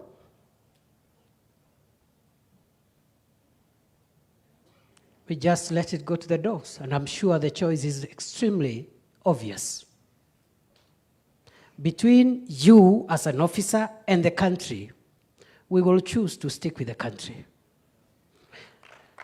There are some genuine grievances, but at the same time, members of the public, we must be an orderly society which processes their grievances within the law. Therefore, any member of the public who tries to access a police station or any protected area trying to contend with law enforcement officers in the name of processing their grievances will treat you the way we are treating the other dangerous people in our midst.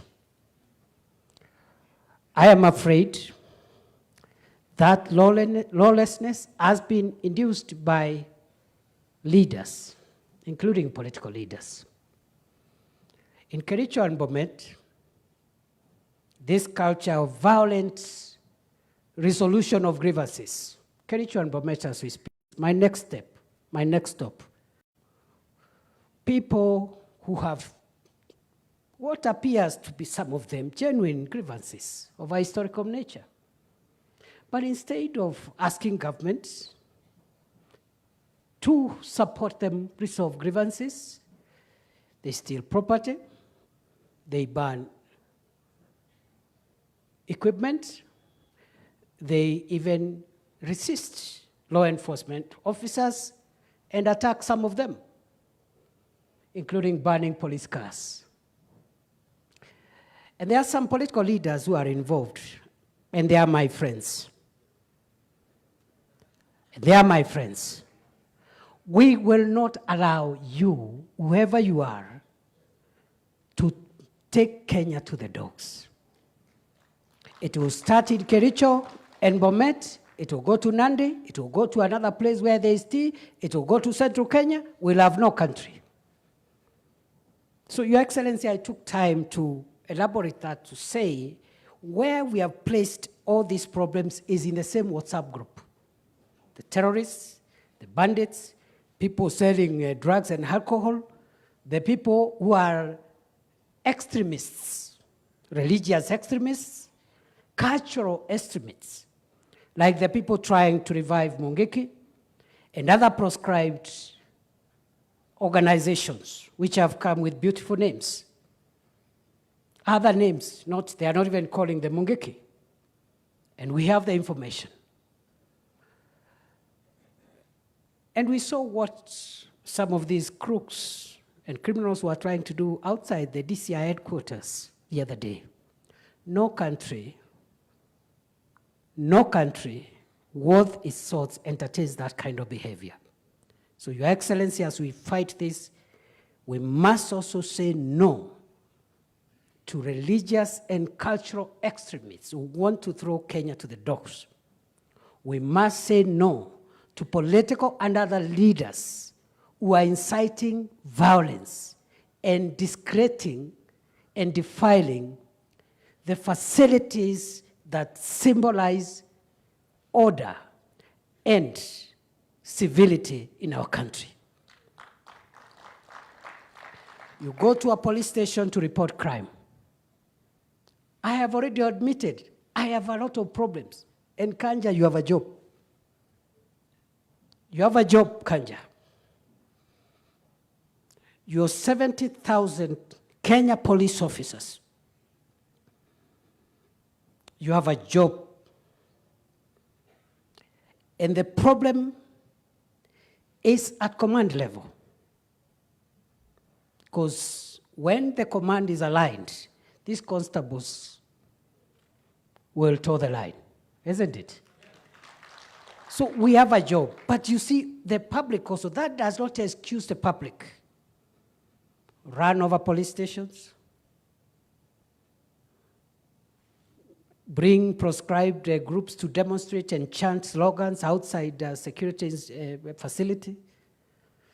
The politicians who are inciting people to vandalize equipment in the tea estates, I'll arrest all of you.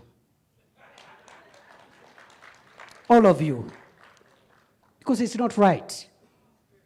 The politicians who are aiding and assisting bandits to steal livestock and kill people, I'll put you in.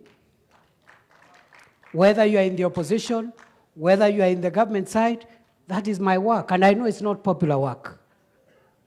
So, Your Excellency, I'm sorry I went overboard kidogo, lakini asante kwa kunisaidia. Kwa sababu hii pombe itaharibu Kenya.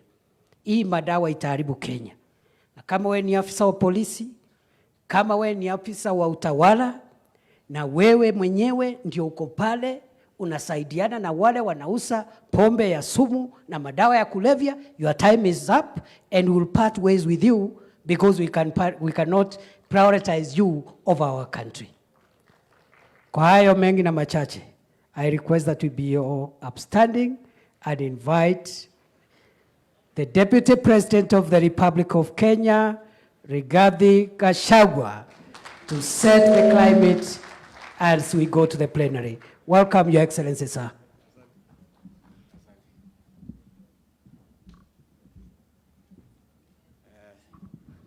Thank you. Please be seated. Our Cabinet Secretary for Interior and the other Cabinet Secretaries, Dr. Omolo, our PS, the Regional Commissioner, the DIG, Bwana Kanja, the regional commanders, the sub-county commanders, the county commanders, the station commanders, our ACCs and officers, our members of parliament from the National Assembly and the Senate, good morning.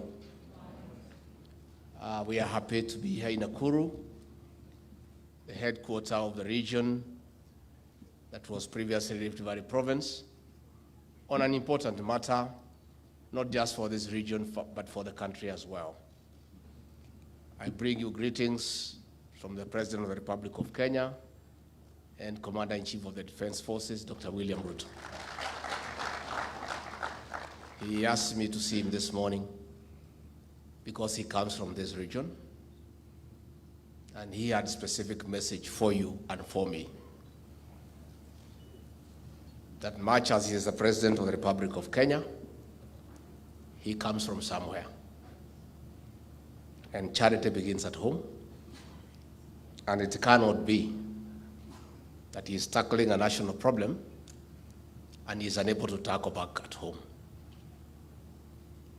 He has previously had very clear instructions to Professor Kindiki to sort out the banditry menace in the North Rift, which is embarrassing to the President and to all of us, because this is home.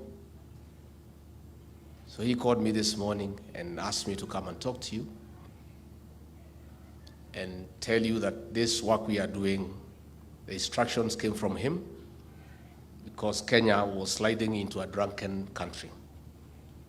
and a whole generation between the age of 24 and 35. The most productive section of our society was almost getting lost. So we started this journey in Nyeri, in the central Kenya region, not because I come from there, but because the problem was of the highest magnitude in that area. And I also, like the president, felt that even Jesus started in Jerusalem before he went to Judea. So I'm also here today in defense of my boss, that I cannot also allow, and I cannot sleep. And Professor Kindiki shouldn't sleep too, when the backyard of our boss is getting completely consumed by illicit alcohol and drug abuse. I didn't know the problem was that big until when we talked with the RC and I was saying we get like 6, 7 counties. And the people of Baringo were up in arms that they have been left out. They were also claiming that they are having a problem. And I think the way to solve a problem is first to acknowledge that it exists.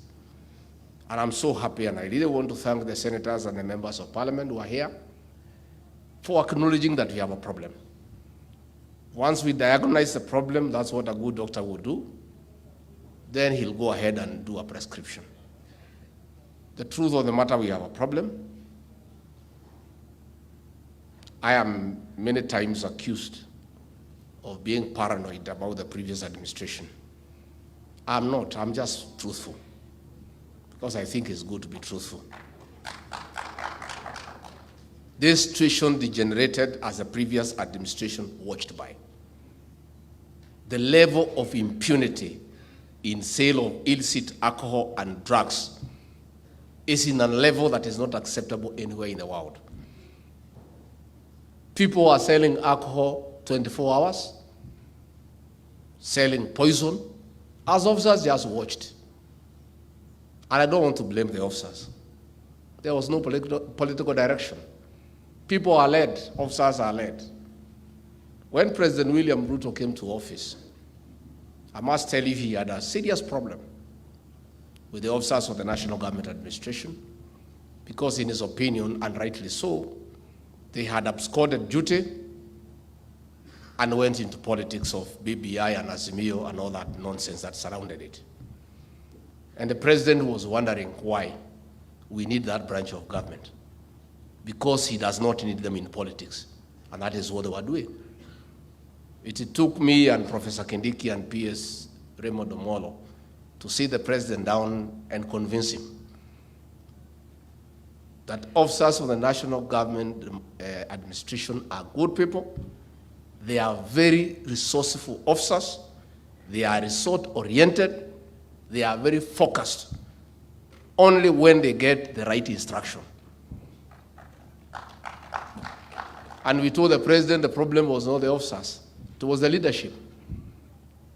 They had removed them from their job of dealing with security, dealing with alcohol, dealing with the boundary disputes, creating peace and harmony, and told them to go and collect signatures for BBI, to go and try to sell Project Azimio, and such other difficult things that, of course, they perform dismally because they are not trained in that line of thinking. The president and I would be stupid to ask them to help us in politics. We would fail. Walisaidia Azimio ikaanguka. Sasa tukiwachukua tusaidie tutaanguka. We cannot. And the president agreed with us that we give them a chance. And we gave them the first responsibility. And I'm so proud of our officers from the National Government Administration that I served for 15 years. That when the president asked us to assign them the function of registering farmers across the country at slightly less than 50 million shillings.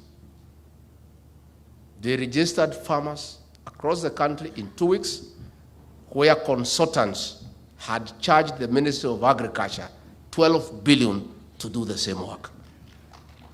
And I can tell you, from the very good job that was done by our officers from the assistant chief all the way to the regional commissioner. Today, we have a database that is accurate for all farmers across the country. And it is that data that we used for the fertilizer subsidy program that has been very successful. Officers of National Government Administration, I want to congratulate you and tell you today, President William Ruto is your #1 advocate, that you are good people. We want to confirm today that this administration will never assign officers of administration and the police political duties. First and foremost, they are bad at it, so it is not wise to apply them that way. Number two, they have a job to do, and they are paid for to protect life and property, to create peace and harmony, and to spur development. I want to assure you that our MPs here from our side of the coalition should never ask you to assist them to do politics. And if they tell you, look for us. Even if they are in Kenya Kwanza, they are in UDA, you are not their errand boys. That is not your work. And Professor, you have said you are going to arrest people. Yeah. When you took this job, I told you, this job you have no friends. Even myself, if I do something wrong, come for me. Yeah. Because now, this work of national security, security is non-negotiable. I mean, it's such an important aspect of our existence as a country that anybody who violates the law, who gets involved in criminal activities, you must be prepared for the consequences. I invite leaders to read the Penal Code, Cap 63. Align yourself with it so that as you do your things wherever you are, you keep it in your car so that you keep on checking what you are doing. Because the way the professor have talked here, I'm very scared for you. And I can tell you, please, especially those who work for government, don't embarrass us by breaking the law. Because now, kanja akiambiwa kushike na professor atakushika. Sasa ukinipigia simu, I cannot call to say uachiliwe. So you are putting us in a difficult situation. Wale wetu wako pande yetu, hata wale wengine. Kama wewe ni kiongozi, tafadhali don't embarrass yourself by doing things that are not right, because you embarrass everybody. These are difficult situations to arrest a governor, to arrest a senator. But they must be arrested if they break the law. But you really put us in a very difficult situation. So why are we here today? President, I, Professor Kindiki, the rest of us here, none of us has a problem with alcohol. Personally, I must admit, I used to drink a lot before I got saved. But since I stopped drinking, my things have been very good. That's how I'm deputy president. So I invite those who drink to consider to stop, to drop it. And maybe your things will get better. None of us has a problem with alcohol. But we have a problem with the poison in the name of alcohol. That we have a problem. We have a big problem with poison put in bottles and sachets and described as alcohol. That we have a problem. None of us has a problem with licensed establishments. But we have a problem with licensed establishments selling poison as alcohol. We have a problem. None of us has a problem with licensed establishments selling the right products. But we have a problem with the licensed establishments selling alcohol from 6 a.m. to 6 a.m. the following day. That we have a problem. We have a problem with the people who have opened factories in their houses and distilleries under unhygienic conditions and they are not licensed. That we have a problem.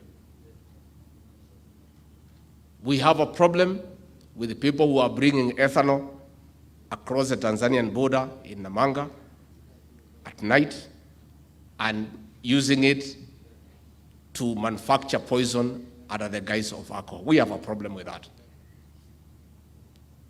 We are very happy with police officers who are doing a good job. But we have a serious problem with a few of them who have conflict of interest, who have opened bars in the areas where they serve. We have a problem. We have a problem with our police officers who are collecting protection fees. We have a problem with our police officers who are supposed to go and arrest drunkards, but they are more drunk than the people they are going to arrest. That we have a problem. Si tumesema tuambiane ukweli? Yeah. You are mimi, I'm a truthful man. Wengine wananidharau mimi. Lakini ninasemanga tu ukweli. Ukweli ni kwamba from today hii region maofficers wetu watapigana na ulevi na madawa. Kama hawezani naye atupatie nafasi, tutafute wengine wa kufanya hiyo kazi. Na vile profesa amesema na kaja amekubali, we are not going to transfer a problem.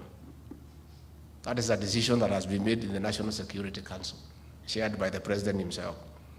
We will not transfer a problem from Rift Valley to Western Kenya, because that would be foolish. Wewe kama huwezi pigana na hii maneno, utupatie nafasi tafadhali, vijana ni wengi, officers are many, who can do the similar job. And the professor is very candid. Wanakaja, we have a problem. That is the truth. We have a problem. We have a problem and a big one.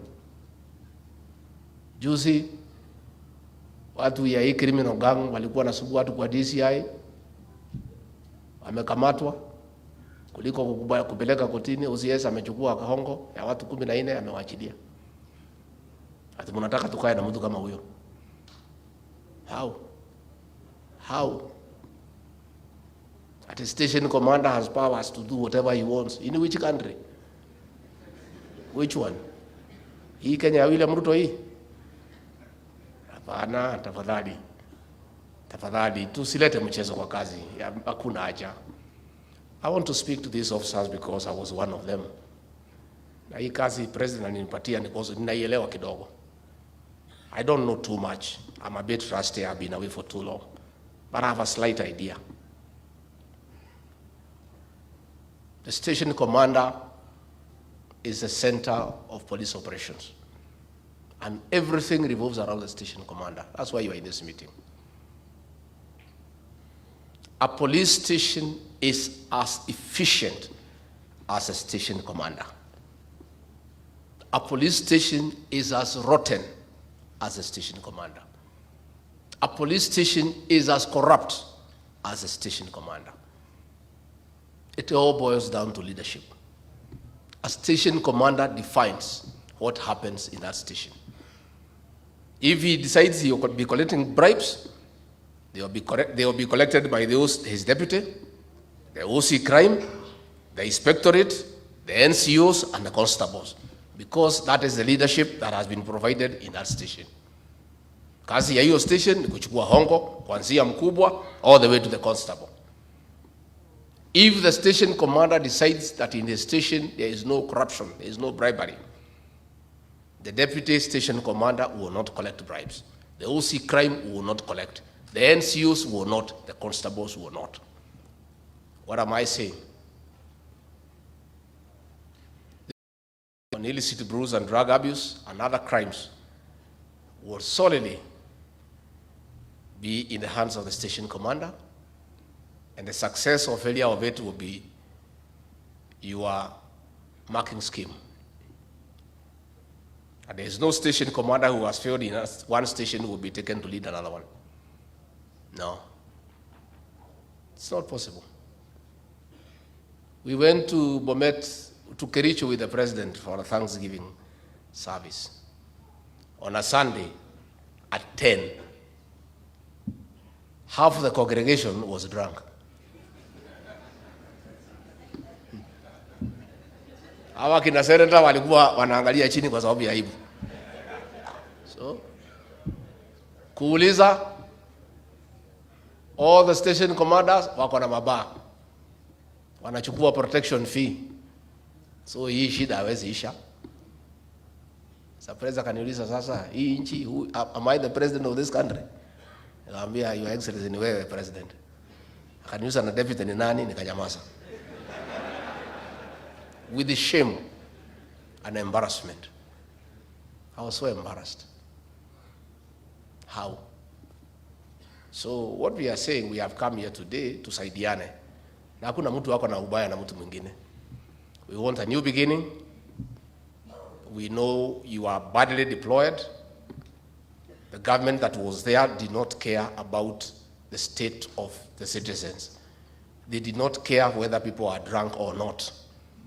In any case, most of those people were also drunk, so there was no problem. We have a new government that is saying we must have a sober society for our development and for orderly stay in society. And this new government is saying, kuliko tuumizane, tusugumuse tukubaliane.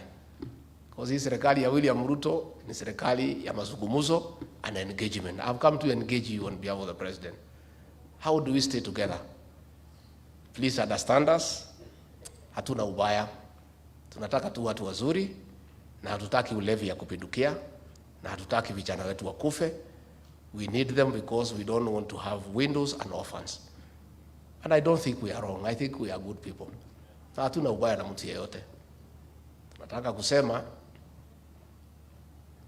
our county commissioners, our DCC, muende muite machifu wenu, mukubaliane, wapeane list yote ya ile watu wanauza bangi kwa sababu wanawajua. Wapeane list ya ile wote wanapika pombe haramu. Wale wote wanatumia license establishment kuuza sumu, wapatie nyinyi hiyo list. Wewe uita kamati yako ufanye kazi. Hiyo watu washikwe, wapelekwe kotini. DPP, they are here, they are represented. We are sitting with them, tulikubaliana how we work together. We are not asking for too much. Jana kwa sababu mimi niko na marafiki, mtu Naivasha ameniletea list yote, nitapatia watu ya Naivasha. Mwenda muifanyie kazi kuanzia saa 10 mkirudi. Nitamsaidia na hiyo list.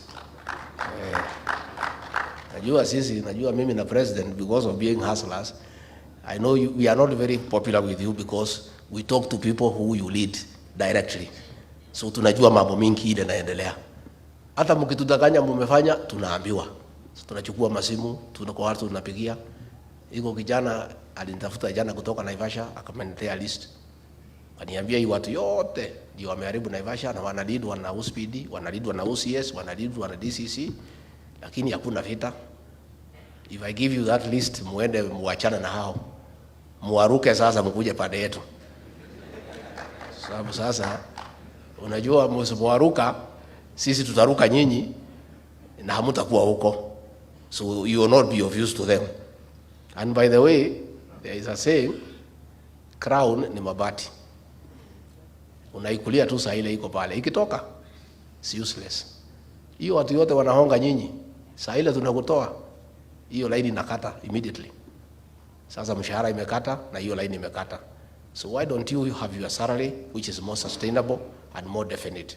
In any case, good people, mimi nitetea nyinyi wakati ya campaign kwa president. Tulipoingia, profesa ameweka kamati ya task force inaongozwa na Justice Maraga. Hivi karibuni mambo yenu iko sawa.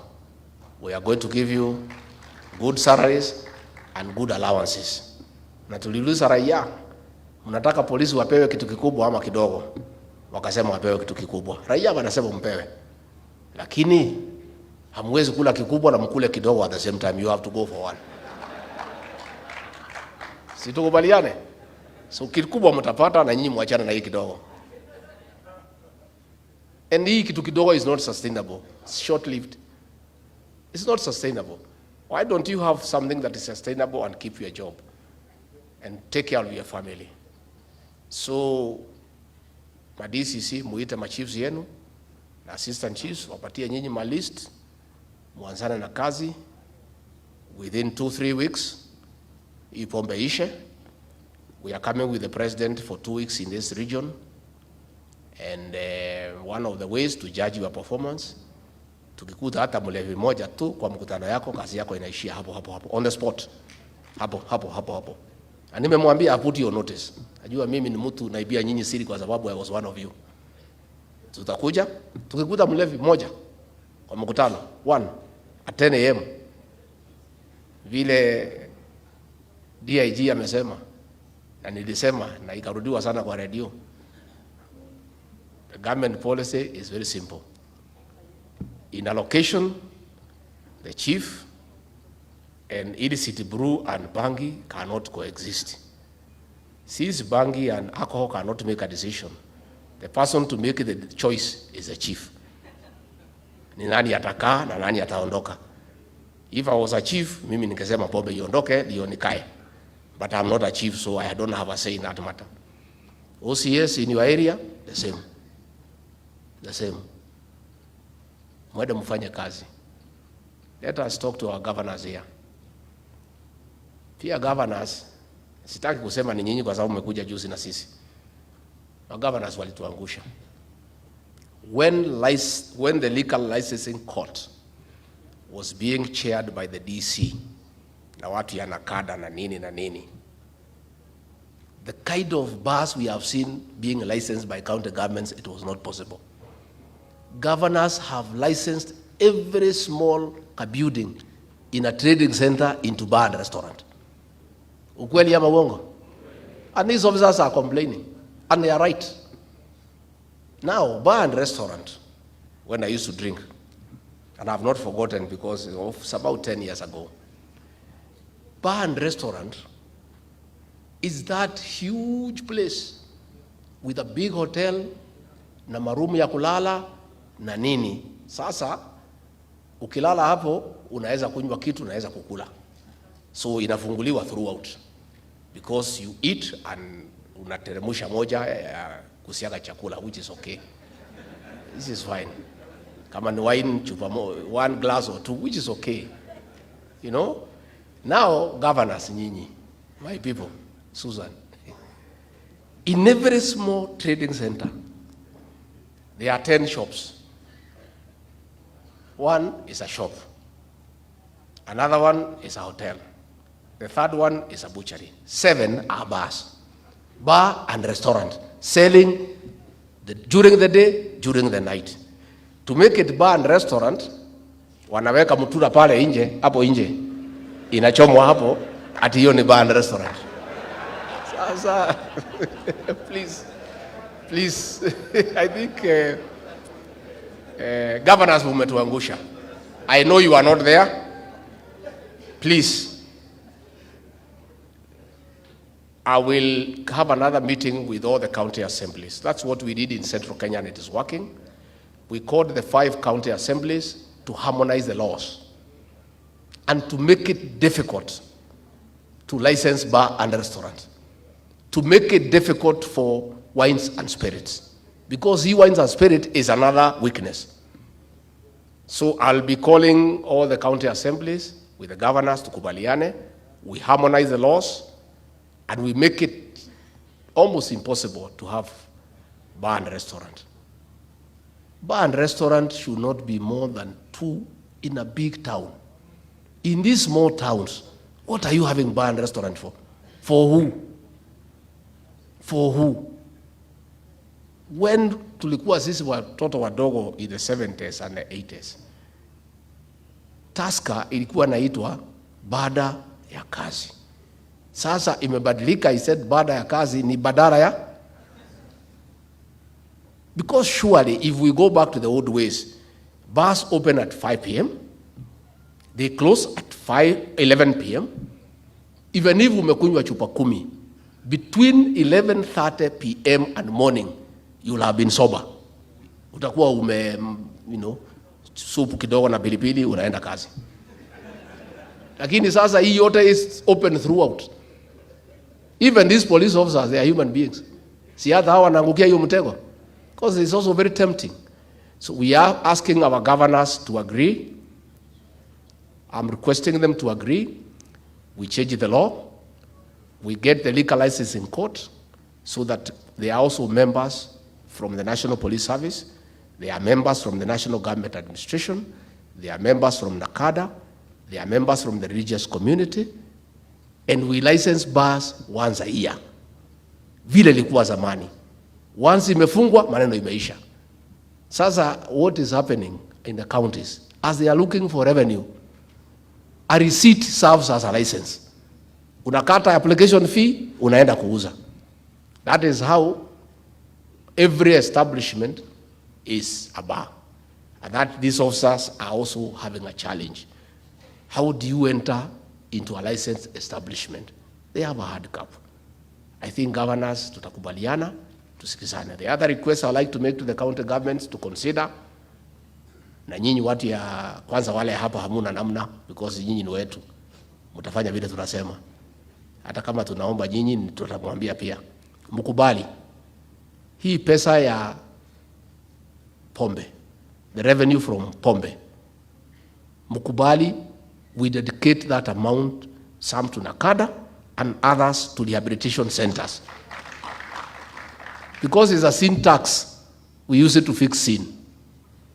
Tuachane na mambo ya barabara, na mambo ya, because why we have a problem? Because we are requesting you to have a rehabilitation center in every county, fully fledged with everything. We are asking you to consider the drug addicts muwalipie NHIF waende rehabilitation. We are asking you to consider the revenue you get from licensing bars, mukubali, itusaidie to save the people you lead. Give a certain percentage to Nakada, who are doing a very good job, but they have no funding. The rest, you dedicate it fully within the county to have rehabilitation centers and to assist in checking addiction and dealing with it. Si hiyo magavana watakuwa wametusaidia? Watakuwa wametusaidia. Kwa sababu tusaidiane. Na vile Arama amesema, because I think he is also very honest. From a selfish point of view, the way Arama was, and I'm also selfish, and you governors also must be selfish. Hii vijana yote wakikufa, tutachaguliwa na nani? Who will elect us? Na sisi, from Kenya Kwanza, hii pombe is in our backyard. Our strongholds, Mount Kenya and Rift Valley. Ndio tumewezwa. Sasa, nyinyi magavana mkilicense kila mtu, hii vijana yote wapotee kwa pombe, walale kwa mtaro, wahame kwa kitanda, wanalala chini instead ya kulala juu. Sasa sisi watoto watatoka wapi? Hii CD mnaendesha magavana, watoto watatoka wapi? William Ruto na mimi tutachaguliwa na nani? Na mimi unajua hii kazi, I didn't need it. I didn't need this job also. So please, mnisaidie pia. Mkijisaidia mtusaidie. Yeah, so what we are saying is simple. We are announcing the crackdown starts today, and we have agreed, let everybody do his work. I know commanders mtapewa nafasi hapa muongee. The ones from Central Kenya, they had challenges with the Office of the Director of Prosecution. We had a meeting with Nuruddin Haji and his staff, and we solved, and I'm told things are working very well. So if there are challenges, we should sort them out. If there are challenges on transport, you should say. But the whole thing must start with change of attitude. That alcohol and bangi officers cannot be a source of income. Na pia nyinyi si ni wazazi. You are also parents. I want to challenge you officers as parents. When your child leaves home, do you know where they go? Hii bangi mnakubalia. Hujui pahali itapatana na mtoto wako, wewe mwenyewe. Hii pombe hii mnachukua hongo, inauzwa ile mbaya. Itapatana na dada yako, na ndugu yako, na mtoto wako. You should also have a responsibility as parents. And that is also what I told the DPP officers. Much as you want procedures, mjue nyinyi pia ni wazazi. This is a problem for everybody, tusaidiane. Let us help each other so that we can make progress. But otherwise, we want to support you. Na msijali. Iko prison officer alipiga chief huko Thika jana juzi, tumesema akabiliano na yeye kwa sababu ati anasimamisha pombe. Yeye anasema hawezi kuacha pombe. Officer ya prison na kupiga chief coffee. Anasema hii pombe nakunywa ili kiharibu mwili ni yako. And those of you who are taken to court by doing a good job, the few who are not, please align. Wacha tufanye kazi. I want to reiterate what our CS Interior said. These proscribed criminal gangs, I want to speak for the revival of those gangs, and will not be allowed. It is not. It is responsible for murder, rape, defilement, beheading people. Anybody who thinks that he can revive that gang, our women, to come and kill Kenyans, money from Matatu people, to extort money from business people. Those characters were even going to people selling their cows. And they tell you to wait the milk first, you take the rest of the milk. I want to say, I want to appeal to our young people, and I want to talk to parents and our church leaders. Please talk to our, more so in central Kenya, Nakuru here, Laikipia, bit of Asfara of the Mount Kenya region. They are the ones who have been targeted into that stupidity by that sect leader who has 9 posh homes from the proceeds of blindly. I want to talk to our young people. Don't go that route on you, children. I want to talk to church leaders, to talk to your children. Don't allow them. Talk to them to go into that sect and start. That formula is still available to Professor Kindiki, decisively and swiftly. And we don't want to go that route. I want to, please, that criminal gang, ikirudi hapa hii Rift Valley, that gang cannot, should not be allowed an inch in this region. Very complicated region with many dynamics because of the cosmopolitan everywhere in Kenya, and specifically behind you. And you must be rough on those characters within the parameters of the law. Don't allow it. Please sit down. Mimi nimesema hiyo tu, sitaki kuongeza kupitia hapo kwa sababu kuna mambo mengine ambayo hayawezekani. Wewe sasa, wewe unataka nini kwa hii Kenya? What do you want in this country? You occupied the highest position. You are the richest man in this country. You literally own this country, including ourselves. What do you want? Hii watoto ya wenyewe unaambia waende wakangangana na polisi wauawe. Hii ni madharau gani kwa watoto ya watu maskini? How contemptuous are you of poor people and their children? Why are you setting young people, innocent young people, against security apparatus in something that you know is not possible? You ask them to protect you from who? What political agenda do you want to advance using other people's children? And I've said we leave you to God because what you are doing is wrong. These are children of other women, just like your own. Why do you want to set them up? And you know the consequences of the activities. You know it cannot be allowed. You are simply setting them up. I really want to talk to our children. I want to talk to our parents. Please, don't let those people set your children against government, because it will not work.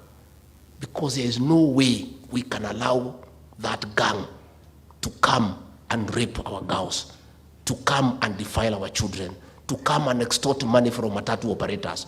We cannot allow it.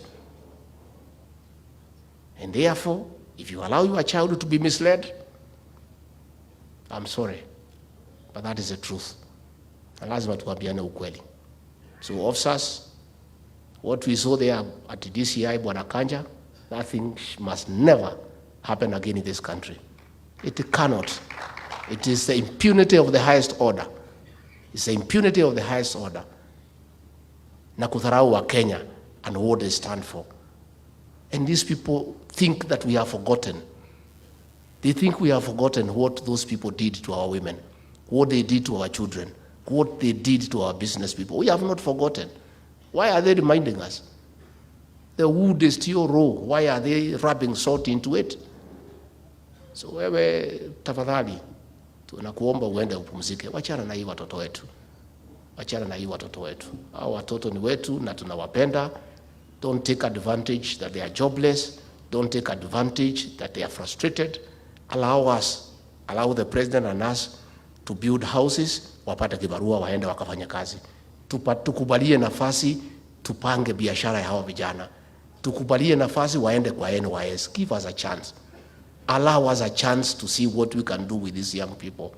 Don't set them up against what you know is not.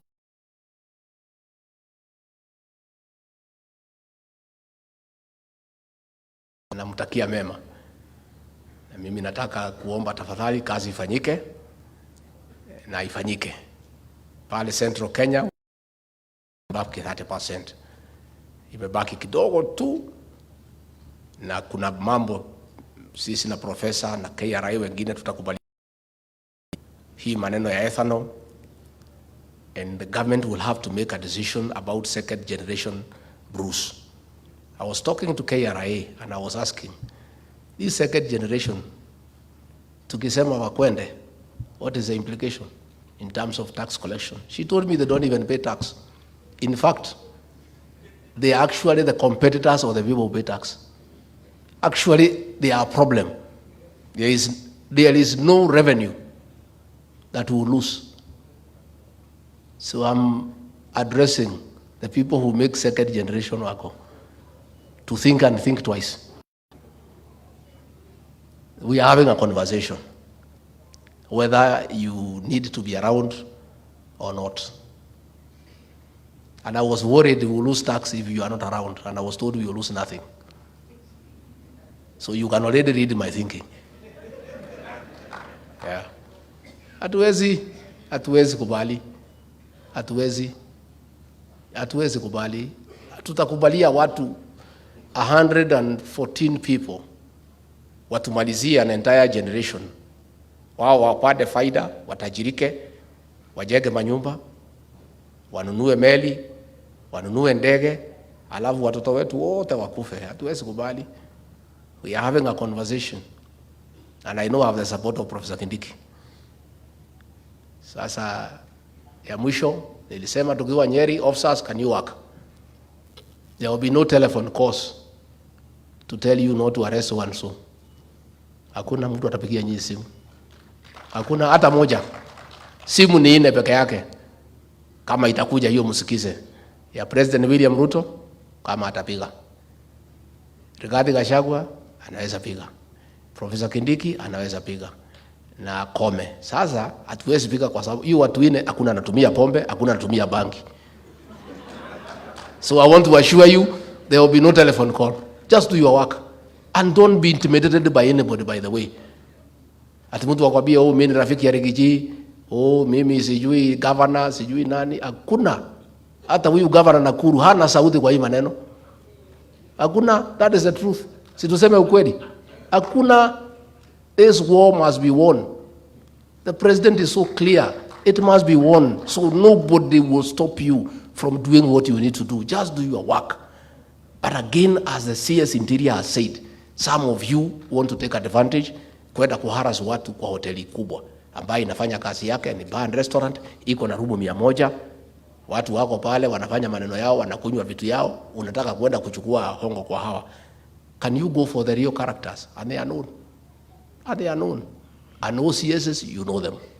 Chiefs, you know them. ACCs, you know them. Even if you pretend you don't know them, we know you know them. And then wabunge hawa tutasaidiana kufanya oversight. We don't want to set members of parliament against society. You know, Uhuru Kenyatta aliambia hawa wabunge wakamwaga pombe ya watu wakakuwa na shida mingi. We don't want you to do that. Just give us oversight. Tell us, OCS anaendelea mzuri, haendelei mzuri.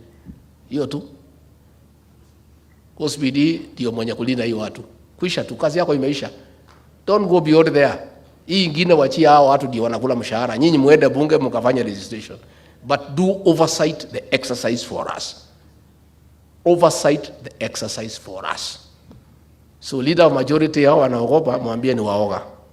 Sasa labda nyinyi mnaogopa kwenda nyumbani, mimi sina shida. Kwa mama Gachagua kwani nilifukuzwa nikija kwa hii kazi? If this fight will cost me my job, if we can save an entire generation for posterity, na mimi niende nyumbani, niko sawa.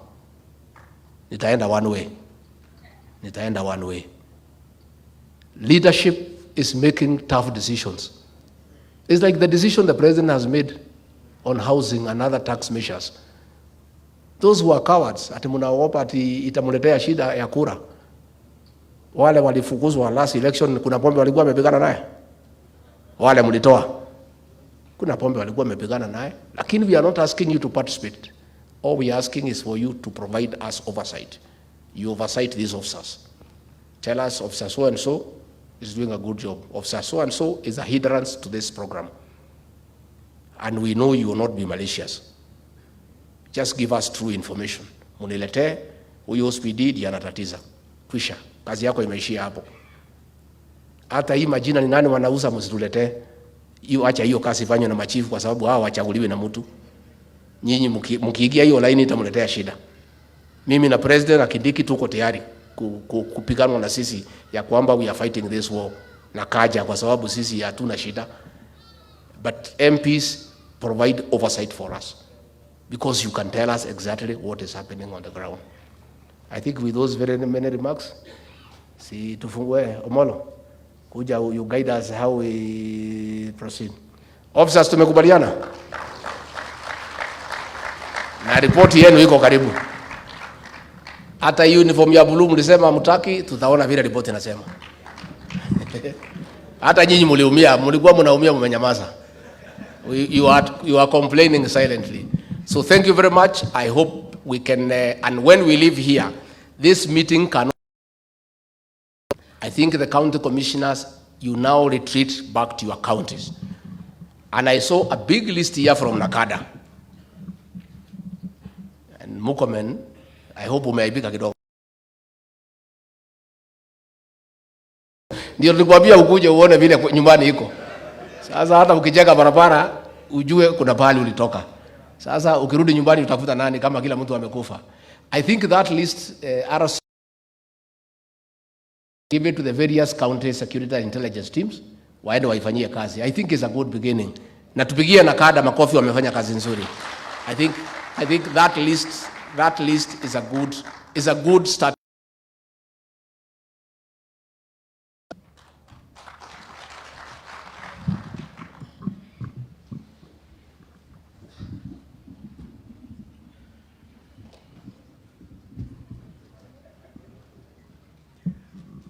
Thank you, Your Excellency. I think that was a good way to put everything into perspective. Now, we have just 1 hour to do the plenary session. And looking at everybody who is in this place, it will definitely not be possible for each and every one of us to speak. So I want to apologize before we start the session because I'm not going to be liked by a few of us around because not all of us will be able to speak. Now, having said that, we'll try as much as possible that when you get an opportunity to speak, we avoid the pleasantries because tumetambua kila mtu mwenye ako hapa. So you basically just go straight to the point. And at the bare minimum, just 1 or 2 minutes, you make your point and we move to the next speaker. And when an issue that you want to raise has been tackled, you don't have to stand up to speak. So allow me to just highlight 3 key things out of the presentations and out of the challenges we are finding in this space. Number 1, of course, there's the issue of licensing, and I think for the governors, it will be good to speak to it, as well as our legislators. Then there is the issue of enforcement, which largely is for the Ngao officers, as well as the officers in the National Police Service, the security agencies. And then there is an issue around prosecution. And today we have the DPP represented, Madam Dorcas is here. And we also have a number of agencies who are responsible for regulating the environment in which the trade is undertaken. I hope we have a microphone that will be going around. Let me see the team that is supporting me here. Where are the microphones?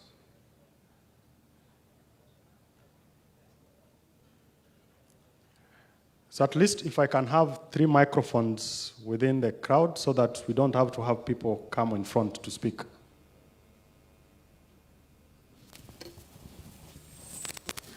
So as we get the microphones, maybe